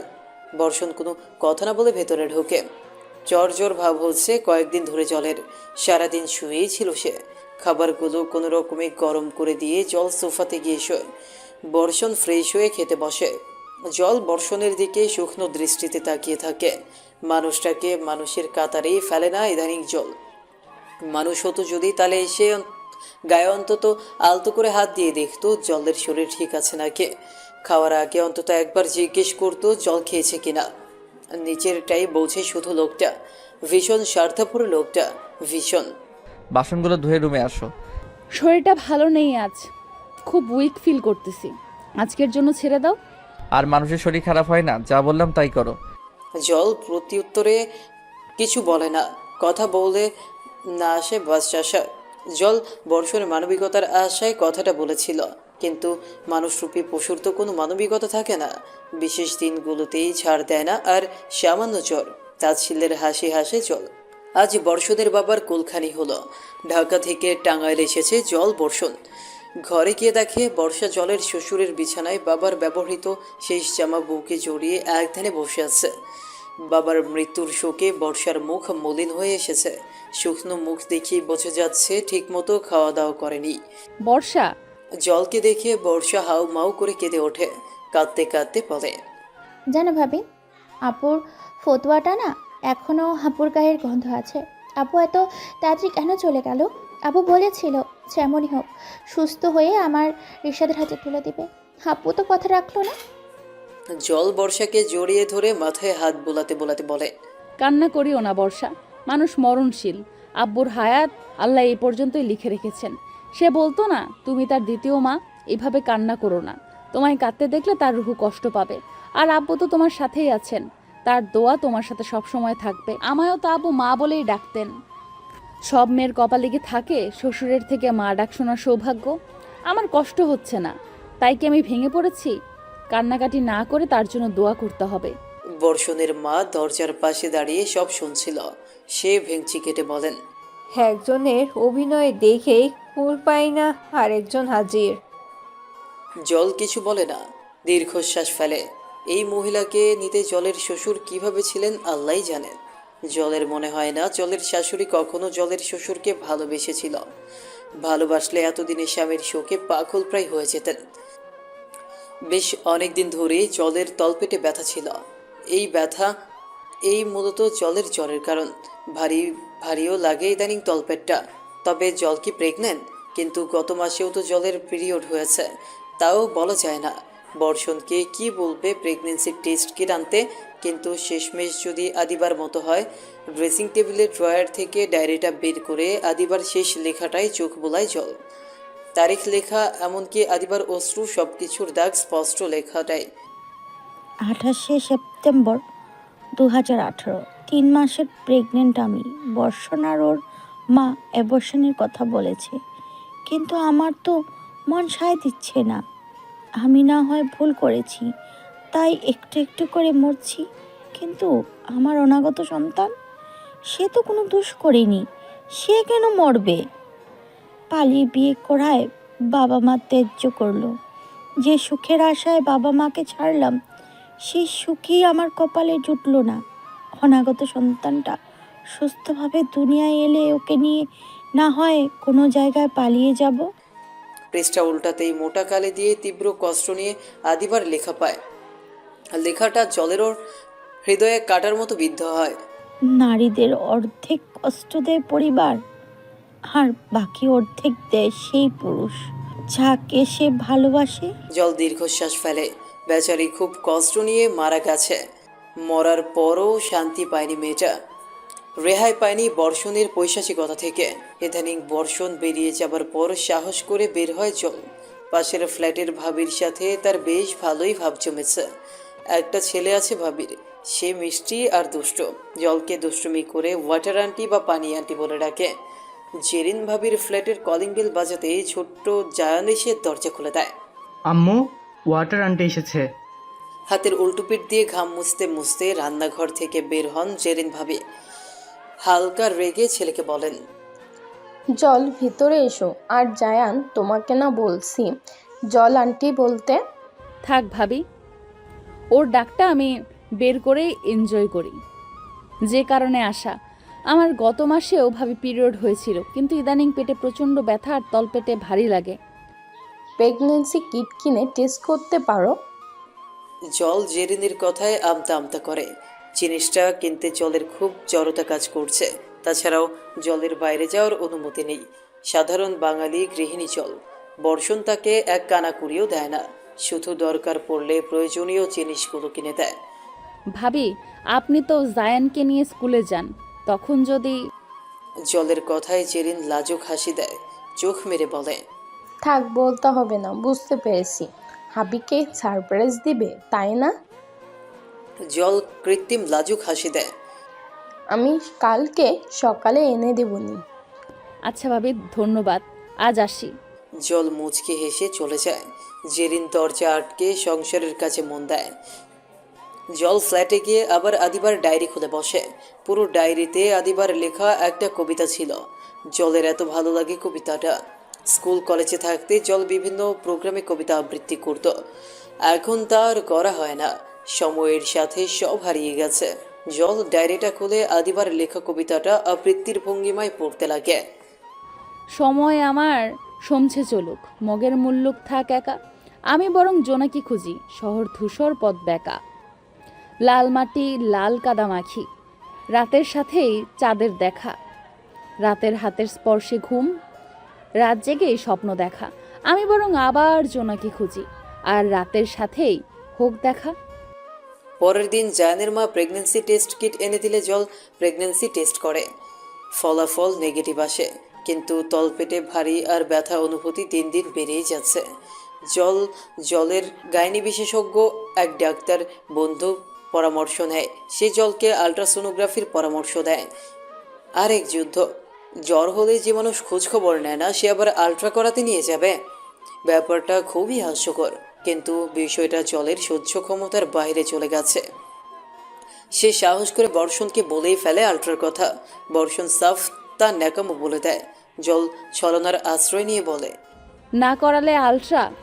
একটু একটু করে মরার চেয়ে একেবারে মরে যাওয়া ভালো। কিন্তু আমার কষ্ট হচ্ছে তোমায় দেখে। পরপর দুই বউয়ের নিখোঁজ হওয়ার কথা শুনলে নিশ্চয়ই আর কেউ তোমায় মেয়ে দেবে না। তখন তুমি কাকে ভোগের বস্তু বানাবে? জলের মুখে দুই বউয়ের কথা শুনে বর্ষণ আকাশ থেকে পড়ে। জল কি তাহলে আদিবার কথা জেনে গেল? দুই বউ মানে কি বলতে চাইছো তুমি? সন্দেহের চোখে তাকিয়ে বলে বর্ষণ। জল হেসে বলে, আমি মারা যাওয়ার পর না হয় তুমি আরেকটা বিয়ে করতে পারবে, কিন্তু পরপর দুই বউ দুনিয়া থেকে হাপিস হয়ে গেলে বিষয়টা কেমন হয়ে যায় না? রেডি হয়ে আসো, যাও। বর্ষণের কথা শুনে জল বোরখা পরে রেডি হয়ে আসে। পার্শ্ববর্তী একটা হসপিটালে আলট্রা করা হয়। রিপোর্টে আসে জলের জরায়ুতে টিউমার হয়েছে। ভাসমান টিউমার, মেডিসিনের বৃদ্ধি আটকাতে পারবে। যেহেতু ভাসমান, তাই পিরিয়ডের সাথে বেরিয়ে আসার সম্ভাবনা রয়েছে। তাতে কাজ না হলে সার্জারি। রিপোর্ট দেখার পরক্ষণেই জলের খেয়ালে আসে টিউমারের কারণ। এর জন্য আর কেউ দায়ী নয়, বর্ষণই দায়ী এর জন্য। পিরিয়ড চলাকালীন সময়ে শারীরিক সম্পর্ক করলে জরায়ুর ভেতর রক্ত জমাট বাঁধে। জলের ক্ষেত্রেও হয়তো তাই হয়েছিল। পরে ওই জমাট বাঁধা রক্তই টিউমারের রূপ নিয়েছে। জলের খুব রাগ হয়, সাথে কষ্ট। 2 বছরের রাগ কষ্ট সব আগ্নেয়গিরির লাভার মতো বেরিয়ে আসতে লাগে। সেদিনই জল সিদ্ধান্ত নেয় বর্ষণকে পৃথিবী থেকে সরিয়ে দেওয়ার। বর্ষণ বেঁচে থাকলে অন্য মেয়ের কপালে জল আদিবার মতো করুণ পরিণতি জুটতে পারে। আর জল তা চায় না। খুব ঠান্ডা মাথায় সব সাজায় জল। বর্ষণের পুরো শক্তির সাথে পেরে উঠতে পারবে না জল। ছলনার আশ্রয় নিতে হবে মানুষটাকে মারার জন্য। ভাগ্যিস বিধাতা মেয়েদের ছলনামুখ জিনিসটা দিয়েছিলেন। সেদিন ছিল শুক্রবার। বর্ষণ আজ সারাদিন বাসায়। মৃত্যুর আগে আদিবা কষ্ট পেয়েছিল অনেক। জলের ইচ্ছা মানবতার খাতিরে হলেও মরার আগে বর্ষণকে একটু শান্তি দিবে। সেদিন বর্ষণের সব পছন্দের খাবার রান্না করে জল। বর্ষণের হিংস্রতাও সেদিন জল পৃথিবীর সব সুখ ঢেলে দেওয়ার চেষ্টা করে। তারপর বর্ষণ ঘুমিয়ে গেলে নিজের শরীরে সর্বশক্তি দিয়ে বর্ষণের মুখে বালিশ চেপে ধরে জল। মৃত্যু যন্ত্রণায় বর্ষণ ছটফট করতে লাগে। কিছু মুহূর্তের মধ্যে বর্ষণের ছটফটানি কমে যায়। নিস্তেজ হয়ে যায় একটি মানুষরূপী পশু। মৃত বর্ষণের মুখ দেখে জলের ভেতরে সব রাগ ক্ষোভ কষ্ট পৃথিবীর কেন্দ্রে থাকা গরম লাভার ন্যায় বেরিয়ে আসে। জল টেনে হিসড়ে মৃত বর্ষণকে খাট থেকে নামায়। রান্নাঘরে থাকা ধারালো ছুরি এনে প্রথমে বর্ষণের হাত পায়ের আঙুল আলাদা করে। বাঙালি নারীরা সাধারণ বটি দিয়ে কাটাকাটিতে পারদর্শী হয়, কিন্তু জল বটি ধরতেই পারে না। এক কথায় রেস্টুরেন্টের দক্ষ শেফের মতো ছুরি চালাতে পারে জল। সেই দক্ষতাকেই কাজে লাগায় সে। অত্যন্ত নিখুঁতভাবে সে বর্ষণের শরীরে চামড়া ছাড়ায়। থাই বনের মতো অঙ্গ থেকে মাংস আলাদা করে সেগুলো পলিথিনে ছোট ছোট প্যাকেটে করে ফ্রিজে রাখে। ভোর রাতের মধ্যে বর্ষণের দেহ মাংসহীন কঙ্কালে পরিণত হয়। জায়গায় জায়গায় মাংস লেগে থাকায় দেহটি আরও বীভৎস রূপ নিয়ে বেডরুমে পড়ে থাকে। জল স্টিলের একটা বাটি এনে বর্ষণের রক্তগুলো তুলে রাখে। ফল কাটার ছোট ছুরি দিয়ে চোখ উবড়ে সেগুলো অত্যন্ত মিহিভাবে ছোট ছোট পিস করে। অক্ষিগুলো দুটো অত্যন্ত অনাদরে রান্নাঘরের ডাস্টবিনে ফেলে দেয় জল। ফ্রিজ থেকে 2টো ডিম বের করে কুসুম আলাদা করে একটা পানে রাখে জল। তারপর সেখানে মিহি করে রাখা চোখের মাংসল অংশটুকু ঢেলে দেয়, সাথে পাতলা পাতলা করে কাটা বর্ষণের কিছু মাংস। Soya sauce, western sauce, jelly sauce, tomato sauce আর কর্নফ্লাওয়ার দিয়ে ভালোভাবে নেড়ে তারপর 3 কাপের মতো পানি ঢেলে দেয় জল। মুহূর্তের মধ্যেই মিশ্রণটা ঘন থাই স্যুপে রূপ নেয়। মানুষের চোখের থাই স্যুপ, বর্ষণের চোখের থাই স্যুপ। জল একটা স্যুপ বলে স্যুপটুকু ঢেলে অত্যন্ত তৃপ্তি সহকারে খায়। বিল্ডিংয়ের পাশে কনস্ট্রাকশনের কাজ চলছে। ইট ভাঙার বিকট শব্দে যখন আশেপাশের মানুষের দুর্ভোগের শেষ নেই, ঠিক সেই সময় এই ইট ভাঙার বিকট শব্দকে কাজে লাগায় জল। প্রথমে এক কোপে বর্ষণের কঙ্কাল থেকে বর্ষণের মাথাটা আলাদা করে। কাটা মাথাটাকে পাশে রেখে একে একে দেহটাকে 8টি খণ্ড করে। রক্তমাখা হাতটা দিয়ে নিজের কপালের ঘাম মুছে জল। তারপর হঠাৎই বর্ষণের খণ্ডিত মাথাটার দিকে চোখ পড়ে জলের। ভীষণ মায়াভরা চেহারা। মুখ দেখে মনে হবে একটা নিষ্পাপ মানুষ ঘুমিয়ে আছে, অথচ এই নিষ্পাপ চেহারার মানুষটাই নিজের ভেতরে পশুত্বকে ধারণ করে দিনের পর দিন নিজের লালসা মিটিয়েছে। আর তার লালসার বলি হয়েছে আদিবা আর বাসার কাছের মেয়েটা। আসলে চোখ বন্ধ করে ঘুমন্ত থাকলেও পৃথিবীর সবচেয়ে নিকৃষ্ট মানুষটাকেও নিষ্পাপ লাগে। বর্ষণের নিষ্প্রাণ কাটা মাথাটার দিকে জল নির্বাক দৃষ্টিতে চেয়ে থাকে। ঘুমন্ত চেহারাটা রক্ত মাখামাখি হয়ে আছে। আলতো করে কাটা মাথাটার গালে হাত বোলায় জল। নিষ্প্রাণ মুখটার প্রতি এখন জলের মায়া জন্মাচ্ছে, অথচ সব কিছু শেষ। জল ব্যালকনিতে গিয়ে আকাশের দিকে তাকায়। লোনা জলে চোখের সামনেটা ঝাপসা হয়ে আসে জলের। রক্তমাখা হাতে লোনা জল মুছে বলে, আমি পেরেছি আদিবা, আমি পেরেছি তোমার প্রতি অবিচার করা মানুষটাকে শাস্তি দিতে। তোমার আমার কাজের মেয়ের প্রতি অত্যাচারের প্রতিশোধ নিতে পেরেছি আমি। তোমার মৃত দেহের প্রতি অত্যাচারের শাস্তি আমিও দিয়েছি বর্ষণের দেহকে। ভেতরে থাকা সমস্ত হিংস্রতা আমি বর্ষণের দেহের প্রতি প্রকাশ করেছি। কথাটা বলে হাউমাউ করে কেঁদে ওঠে জল। আজ জল বুঝতে পারছে জলের মনে বর্ষণের প্রতি ভালোবাসা ছিল এবং আছেও। দীর্ঘকাল ঘৃণার ভারী পাথরে ভালোবাসাটুকু চাপা পড়েছিল। সেই ভালোবাসাটা আজ সর্বস্ব শক্তি দিয়ে সেই ঘৃণার পাথর চূর্ণ বিচূর্ণ করে জেগে উঠেছে। কিন্তু এখন সব শেষ হয়ে গেছে। জলের দৃষ্টি সীমা ঘোলাটে কালো হয়ে আসে। চোখের সামনে কল্পনায় বর্ষণকে দেখতে পায় জল। দেখতে পায় বর্ষণ হাত বাড়িয়ে জলকে কাছে নিয়ে বুকের মাঝে ঝাপটে জড়িয়ে ধরছে। কপালে আলতো করে চুমু খাচ্ছে, যেটা বাস্তবে কখনো হয়নি। মানুষ আসলেই কল্পনায় সুন্দর। জলের যখন জ্ঞান ফেরে তখন রাত 10টার কাছাকাছি। শরীরটা বড্ড দুর্বল লাগছে জলের। তারপরেও উঠে ফ্রিজ থেকে বর্ষণের মাংসের প্যাকেটগুলো বের করে জল। খণ্ডিত দেহ, মাংস, জমানো রক্ত, খণ্ডিত মাথা সবগুলো একটা বড় প্লাস্টিকের বস্তায় ভরে থানার উদ্দেশ্যে রওনা দেয় জল। বিল্ডিং থেকে বের হবার সময় দারোয়ান বর্ষণের কথা জিজ্ঞেস করে। জল মুচকি হেসে বলে, বর্ষণ অসুস্থ একটু, তাই 2 দিন হলো অফিসে যায়, বাসায় রেস্ট নিচ্ছে। দারোয়ান আর কিছু জিজ্ঞেস করে না। জল বেরিয়ে গলির মুখ থেকে একটা রিক্সা নিয়ে সোজা থানায় যায়। বেশ রহস্যজনক আচরণ নিয়ে জল থানায় প্রবেশ করে। দায়িত্বরত কর্মকর্তারা বেশ অবাক হয়ে যায় তরুণীর আচরণ দেখে। দারোগার চেম্বারের সামনে গিয়ে রহস্যজনকভাবে সেই বস্তা থেকে বর্ষণের লাশ বের করে। বরফ জমানো রক্তের তলাটা থেকে টুকটুক করে রক্ত ঝরতে লাগে। সেই রক্ত নিচের সারা মুখে মেখে জল হাসতে হাসতে দারোগাকে বলে, আমি আমার স্বামীকে খুন করেছি অফিসার, অ্যারেস্ট মি। কথাটা বলে আবার হাউমাউ করে কেঁদে দেয় জল। থানায় উপস্থিত সকলে নির্বাক হয়ে যায় জলের আচরণে। দায়িত্বরত 2জন মহিলা পুলিশ কর্মকর্তা এসে জলকে ধরে। পুলিশ কর্মকর্তারা প্যাকেট খুলে খুলে বর্ষণের দেহাংশ বের করে। সব পেলেও তারা বর্ষণের চোখ দুটো পায় না। জলকে জিজ্ঞেস করা হলে জল পাগলের মতো খিলখিলিয়ে হেসে বলে, চোখ দুটো তো আমার পেটে, স্যুপ করেছিলাম চোখ দুটো আর কিছু মাংস দিয়ে। জলের কথা শুনে উপস্থিত সকলের গা শিউরে ওঠে। এত ভয়ানক মেয়ে মানুষ হয়? নারী কর্মকর্তারা জলকে লকআপে নিয়ে যান আর বর্ষণের দেহাংশ ময়না তদন্তের জন্য পাঠানো হয়। টানা 1 সপ্তাহ জলকে জিজ্ঞাসাবাদ করা হয়, কিন্তু জল কোনো উত্তর দেয় না। শুধু একটাই কথা তার, নিজের ফাঁসি। অবশেষে দায় পড়ে ইন্সপেক্টর উপমাকে আনা হয়। ইন্সপেক্টর উপমার কাছেও জলের পাগলামি হার মানে। অনেকটা বিরক্ত হয়ে ইন্সপেক্টর উপমা জলের প্রতি নরম হন। কথায় বলে, ভালোবাসা দিয়ে সব জয় করা সম্ভব। সেদিন রাতে ইন্সপেক্টর উপমা জলের সাথে জেলের ভেতর থাকেন। ঘুমের ঘোরে হঠাৎ তিনি খেয়াল করেন তার পাশে জল নেই। ঘড়ির কাঁটা তখন রাত 3টা ছুঁই ছুঁই। জলকে খুঁজতে গিয়ে তিনি কারো কবিতা আবৃত্তির আওয়াজ পান। সময় আমার শুনছে চলুক, মগের মুল্লুক থাক একা, আমি বরং জোনাকি খুঁজি। শহর ধূসর পথ বেঁকা, লাল মাটি লাল কাদা মাখি, রাতের সাথেই চাঁদের দেখা।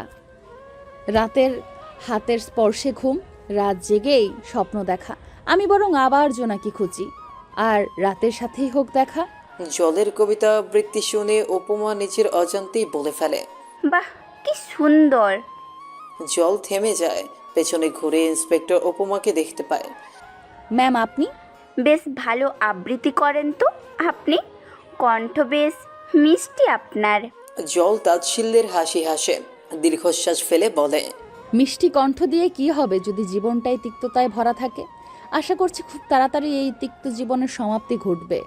আপনি আমার পুরোটা বললে আমি চেষ্টা করব আপনাকে নির্দোষ প্রমাণ করার। তার প্রয়োজন নেই। স্বামী হত্যাকারী অলক্ষণী বিধবা মেয়েকে সমাজ মেনে নেবে না। মেয়েদের জন্য পুরুষ শাসিত সমাজটা বড্ড কঠিন। যে পুরুষ অহরহ বউ পেটায়, বউকে মারে, ধর্ষণ করে, তারপরেও সেই পুরুষই সমাজে অবাধে চলাফেরা করে। ধর্ষিতা হয় সমাজে অবহেলিত, অপমানিত, শেষে তার পরিণাম হয় আত্মহত্যা। আপনি শুধু আমার ফাঁসির ব্যবস্থা করে দিন। ইন্সপেক্টর উপমা দীর্ঘশ্বাস ফেলেন। জল আনমনে চাঁদের দিকে তাকিয়ে থাকে। হঠাৎ ইন্সপেক্টর উপমা জলের কাছে গান শোনার আবদার করে বসেন। জল আবদার ফেলতে পারে না। তাছাড়া অনেকদিন হলো জলের গান গাওয়া হয় না। জল নিচের কোকিল কণ্ঠে গান ধরে। একা বসে তুমি দেখছো কি একই আকাশ? দিন শেষে তার তারাগুলো দেবে দেখা, মেঘে ঢাকা তারার আলো। দেখে থাকো তুমি, দেখো ভালো, হয়তো তার মাঝেই খুঁজে পাবে আমায়। সেই দিনে এক গানে এক গল্পকারের গল্প খুঁজে পাবে। খুঁজে পাবে না সেই গল্পকার, দিনগুলো খুঁজে পাবে গানের প্রতিটা ছন্দে। শুনতে পাবে মৃত মানুষের চিৎকার, আমার দেহখান নিও না শ্মশান, এমনিতেও পুড়ে গেছি, আমার সব স্মৃতি ভুলো না তোমরা, যা ফেলে গিয়েছি। ইন্সপেক্টর উপমা পরমায়েশে চোখ বন্ধ করে জলের গান শোনে। গানের প্রতিটা লাইন জলের জীবনের সাথে মিলে যাওয়ায় গান গাওয়ার সময় নিজের অজান্তেই জল কেঁদে দেয়। শুধু জল কেন, অনেক মানুষের জীবনের সাথে বোধহয় দেহখান গানের লিরিক্স মিলে যাবে। গান শেষে জল উপমাকে বলে ঘুমিয়ে যেতে। উপমা পাল্টা প্রশ্ন করে, আপনি ঘুমোবেন না? জল দীর্ঘশ্বাস ফেলে বলে, না, ঘুম একটা লাক্সারিয়াস জিনিস, যেটা আমার কপাল থেকে অনেক আগেই উঠে গেছে। আপনি ব্যস্ত মানুষ, রেস্টের দরকার আছে, আপনি ঘুমান। আমি না হয় রাতের আকাশ ভরা তারা আর চাঁদের সাথে কথা বলি। 2 বছর ধরে চলে বর্ষণ হত্যা মামলার বিচার। আসামি পক্ষের আইনজীবী না থাকায় আর জলের মুখ থেকেও বিন্দুমাত্র কথা বের করতে না পারায় কেসটা আগায় না। সেদিন ছিল বর্ষণ হত্যা মামলার রায় দেওয়ার দিন। পুলিশ ভ্যান থেকে নেমেই জল বর্ষাকে দেখতে পায়, কোলে একটা বাচ্চা মেয়ে, পাশে রিশাদ। জলকে দেখে বাচ্চাকে রিশাদের কোলে দিয়ে দৌড়ে যায় বর্ষা, জড়িয়ে ধরে জলকে। অন্যান্য নারী পুলিশ কর্মীরা বাধা দিতে নিলে উপমা তাদের হাতের ইশারায় থামিয়ে দেয়। প্রিয়জনের একটু ছোঁয়ার দরকার আছে জলের। মেয়েটার মনে অনেক কষ্ট, আর এই কষ্টই ওকে মানসিক রোগী বানিয়েছে। বর্ষা জলকে জড়িয়ে কেঁদেই যাচ্ছে, কিন্তু জল কাঁদছে না, মুচকে হাসি তার ঠোঁটে। ধুর পাগলি, কাদার কি আছে? আমায় ক্ষমা করে দাও ভাবি। আমি যদি আগে বলতাম তোমার সব, তাহলে পানি হয়তো এত দূর গড়াতো না। পরিস্থিতি, ভাগ্য তোমায় আগে বলতে দেয়নি, এতে তোমার কোনো দোষ নেই। পাস্ট ইজ পাস্ট, বর্তমান আর ভবিষ্যতে ফোকাস করো। মিষ্টি একটা মেয়ে হয়েছে, ওর কথা ভেবে হলেও অতীত ভুলে যাও, আমায় ভুলে যাও। তোমার কি মনে হয় ভোলার মতো মানুষ তুমি? তাও ঠিক, জঘন্য মানুষকে ভোলা খুব কঠিন। স্বামীকে খুন করেছে যে মেয়ে, সে মেয়েকে তো আর ভোলা আরও কঠিন। ভাবি, বর্ষার কথা শুনে ইন্সপেক্টর উপমার সন্দেহ হয়। সে বর্ষাকে জিজ্ঞেস করে, আপনি কি কিছু জানেন? বর্ষা কিছু বলতে যাবে, ঠিক তার আগেই জল বর্ষাকে ইশারায় থামিয়ে দেয়। জল চায় না মানুষটার হিংস্রতা পৃথিবী জানুক। ঝোঁকের বশে যা বলে ফেলেছে, আর না। জল কথার প্রসঙ্গকে ঘুরিয়ে বলে, মায়ের সাথে যোগাযোগ হয়? উনি কেমন আছে? যার জন্য আমার বাবা কষ্ট নিয়ে দুনিয়া ছেড়েছে, তার সাথে যোগাযোগ করার কোনো প্রয়োজন তো দেখি না। থাক, সে টাকা সম্পত্তি নিয়ে শুনেছি নানা শারীরিক জটিলতা দেখা দিয়েছে তার। এইভাবে বলে না বর্ষা, হাজার হলেও তিনি তোমার মা। আমি না হয় পরের মেয়ে, কিন্তু তুমি তো তার পেটের মেয়ে। খোঁজ খবর নিও ওনার। দেখেছো, মেয়ের নামই জানা হলো না। নাম কি আমার মেয়ের? জল। পৃথিবীর বুক থেকে জলকে হারাতে দেব না আমি। যুগে যুগে তোমার মতো নীরব প্রতিবাদী সাহসী জল দরকার পৃথিবীতে, তাই আমি ওর নাম রেখেছি জল। বর্ষার কথা শুনে জল নিচের গলার হারটা খুলে উপমার দিকে তাকায়, শান্ত গলায় বলে, আমি কি ওকে আমার পক্ষ থেকে এই উপহারটা নিজ হাতে ওকে পরিয়ে দিতে পারি, আদর করতে পারি? উপমা আর না করে না। জল রিশাদের কাছে গিয়ে রিশাদের কোলে থাকা ছোট্ট জলের গলায় ইংরেজিতে যে অক্ষর লেখা আর লকেটওয়ালা হাতটা পরিয়ে দেয়। মাথায় আলতো করে চুমু খেয়ে হাত বোলায় জল। পেছন থেকে উপমা বলে, জল, দেরি হয়ে যাচ্ছে। জল বর্ষার রিশাদের থেকে বিদায় নেয়। হতে পারে এটাই শেষ বিদায়। জীবনের শেষের দিকগুলোতে জল কাউকে পাশে পায়নি। নিজের জন্মদাতা বাবা মাও মুখ ফিরিয়ে নিয়েছে, কারণ জল খুনি। তাতে অবশ্য জলের কোনো আফসোস নেই। চাঁদ পৃথিবীর সব প্রশংসা করিয়ে একা জল না হয় ঘৃণাই করালো। আদালত জলের ফাঁসির রায় না দিলেও যাবজ্জীবন কারাদণ্ড দেয়। জল খুব করে চেয়েছিল ফাঁসি হোক জলের। দুনিয়াটা জলের কাছে নরকের মতো হয়ে গিয়েছে। বর্ষণকে হারানোর পর জল বুঝতে পেরেছিল যে জল বর্ষণকে ভালোবাসে। দুনিয়াতে না হয় শারীরিক নির্যাতনের জন্য ভালোবাসা ঘৃণার পাথরে চাপা পড়েছিল, কিন্তু রুহের জগতে তো কোনো শারীরিক নির্যাতনের সুযোগ নাই। সেখানে না হয় সে বর্ষণকে নিজের করে পেল। কাঠগড়ায় দাঁড়ানো জলের বাম হাত থেকে রক্তস্রোতের মতো বের হতে লাগে। মুহূর্তেই কাঠগড়ার চারপাশটা রক্তে ছেয়ে যায়। জল ধপ করে বসে লুটিয়ে পড়ে। ইন্সপেক্টর উপমা দৌড়ে আসে, দেখে জল ধারালো ব্লেড দিয়ে নিজের হাতের শিরা কেটে ফেলেছে। উপমা জলকে নিজের কোলে শোয়ায়। অন্যান্য সদস্যদের বলে অ্যাম্বুলেন্স আনতে। জলের তখনও দম ছিল। জল কাঁপা গলায় বলে, দয়া করে আমায় এই দুনিয়া থেকে মুক্তি দিন ইন্সপেক্টর।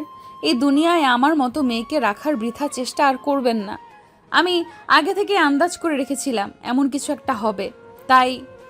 জল কথা বলতে পারে না, গলা ভার হয়ে আসছে তারপরেও অস্পষ্ট কণ্ঠে বলে, ওনার কোণে একটা চিঠি রাখা আছে, চিঠিটা বর্ষাকে দিয়েন। এটাই আমার শেষ ইচ্ছা, আর আপনার কাছে যা প্রকাশ করেছি তা গোপন রাখার অনুরোধ রইল। কথাটা বলে জল চোখ বোঝে। অতিরিক্ত রক্তক্ষরণে মৃত্যু হয় জলের। হিমশীতল হয়ে আসে জলের দেহ। জলের শেষ ইচ্ছা অনুযায়ী ইন্সপেক্টর উপমা বর্ষাকে চিঠিটা দেয়। বর্ষা, জীবনের শেষ মুহূর্তগুলোতে তুমি আর ইন্সপেক্টর উপমা ছাড়া কাউকে তেমন পাশে পাইনি। এমনকি বাবা মা ও ঘৃণায় মুখ ফিরিয়ে নিয়েছে। তুমি তো সব জানোই, পিরিয়ড চলাকালীন শারীরিক সম্পর্কের জন্য আমার জরায়ুর মধ্যে রক্ত জমাট বেঁধে টিউমারের রূপ নিয়েছে। এরপরেই মূলত তোমার ভাইয়ের প্রতি জমে থাকা রাগ, ক্ষোভ, ঘৃণা আগ্নেয়গিরির ন্যায় ফেটে ওঠে। কিন্তু তোমার ভাইয়াকে হারানোর পর আমি বুঝতে পারি যে মানুষটাকে আমি ভালোবেসেছি, না চাইতেও ভালোবেসেছি বলেই তার হিংস্রতাকে পুরো দুনিয়া থেকে আড়াল করেছি। একদিন দিয়ে মনে হয় ভালোই করেছি, আর কাউকে তার হিংস্র শিকার হতে হলো না আমার এই পাগলামির জন্য। আদিবার ডায়েরিটা পড়ার পর আমি পুরাতন বর্ষবের প্রেমে পড়ি, যেই প্রেমেই আমায় ধাপে ধাপে কষ্ট দেয়, কাঁদায়। আদিবার ডায়েরিটা আমি কোনো এক কারণে পুড়িয়ে ফেলেছিলাম। বর্ষণকে শেষ করার পর আমার মাথা ঠিক ছিল না। কি করেছি না করেছি আমার কিছুই খেয়াল নেই, শুধু খেয়াল আছে আমি মানুষটাকে মেরেছি, আমি খুনি। ঘোর যখন কাটলো তারপর থেকে আমি পুরো অন্ধকারে ছেয়েছিলাম। 2টা বছর অপেক্ষা করেছি ফাঁসির জন্য, কিন্তু ভাগ্য আমায় বরাবরের মতোই হতাশ করলো। তাই সিদ্ধান্ত নিলাম নিজের ভালোবাসার সাথে নিজেরও খুন হব। পারলে আমায় ক্ষমা করে দিও তোমার ভাইকে এভাবে মারার জন্য। এতদিন পাশে থাকার জন্য ইন্সপেক্টর উপমাকে আমার হয়ে ধন্যবাদ দিও। ডায়েরিটা পুড়িয়ে ফেলেছিলাম মানুষটার হিংস্রতা আড়াল করার জন্য। চিঠিটা পড়ে তুমিও পুড়িয়ে ফেলিও। চাই না মানুষটার হিংস্রতা মানুষ জানুক। হাজার হলেও মানুষটা তো আমারই বর্ষণ। তমসার জলের বর্ষণ। ইতি তোমার ভাইয়ের খুনি তমসার জল।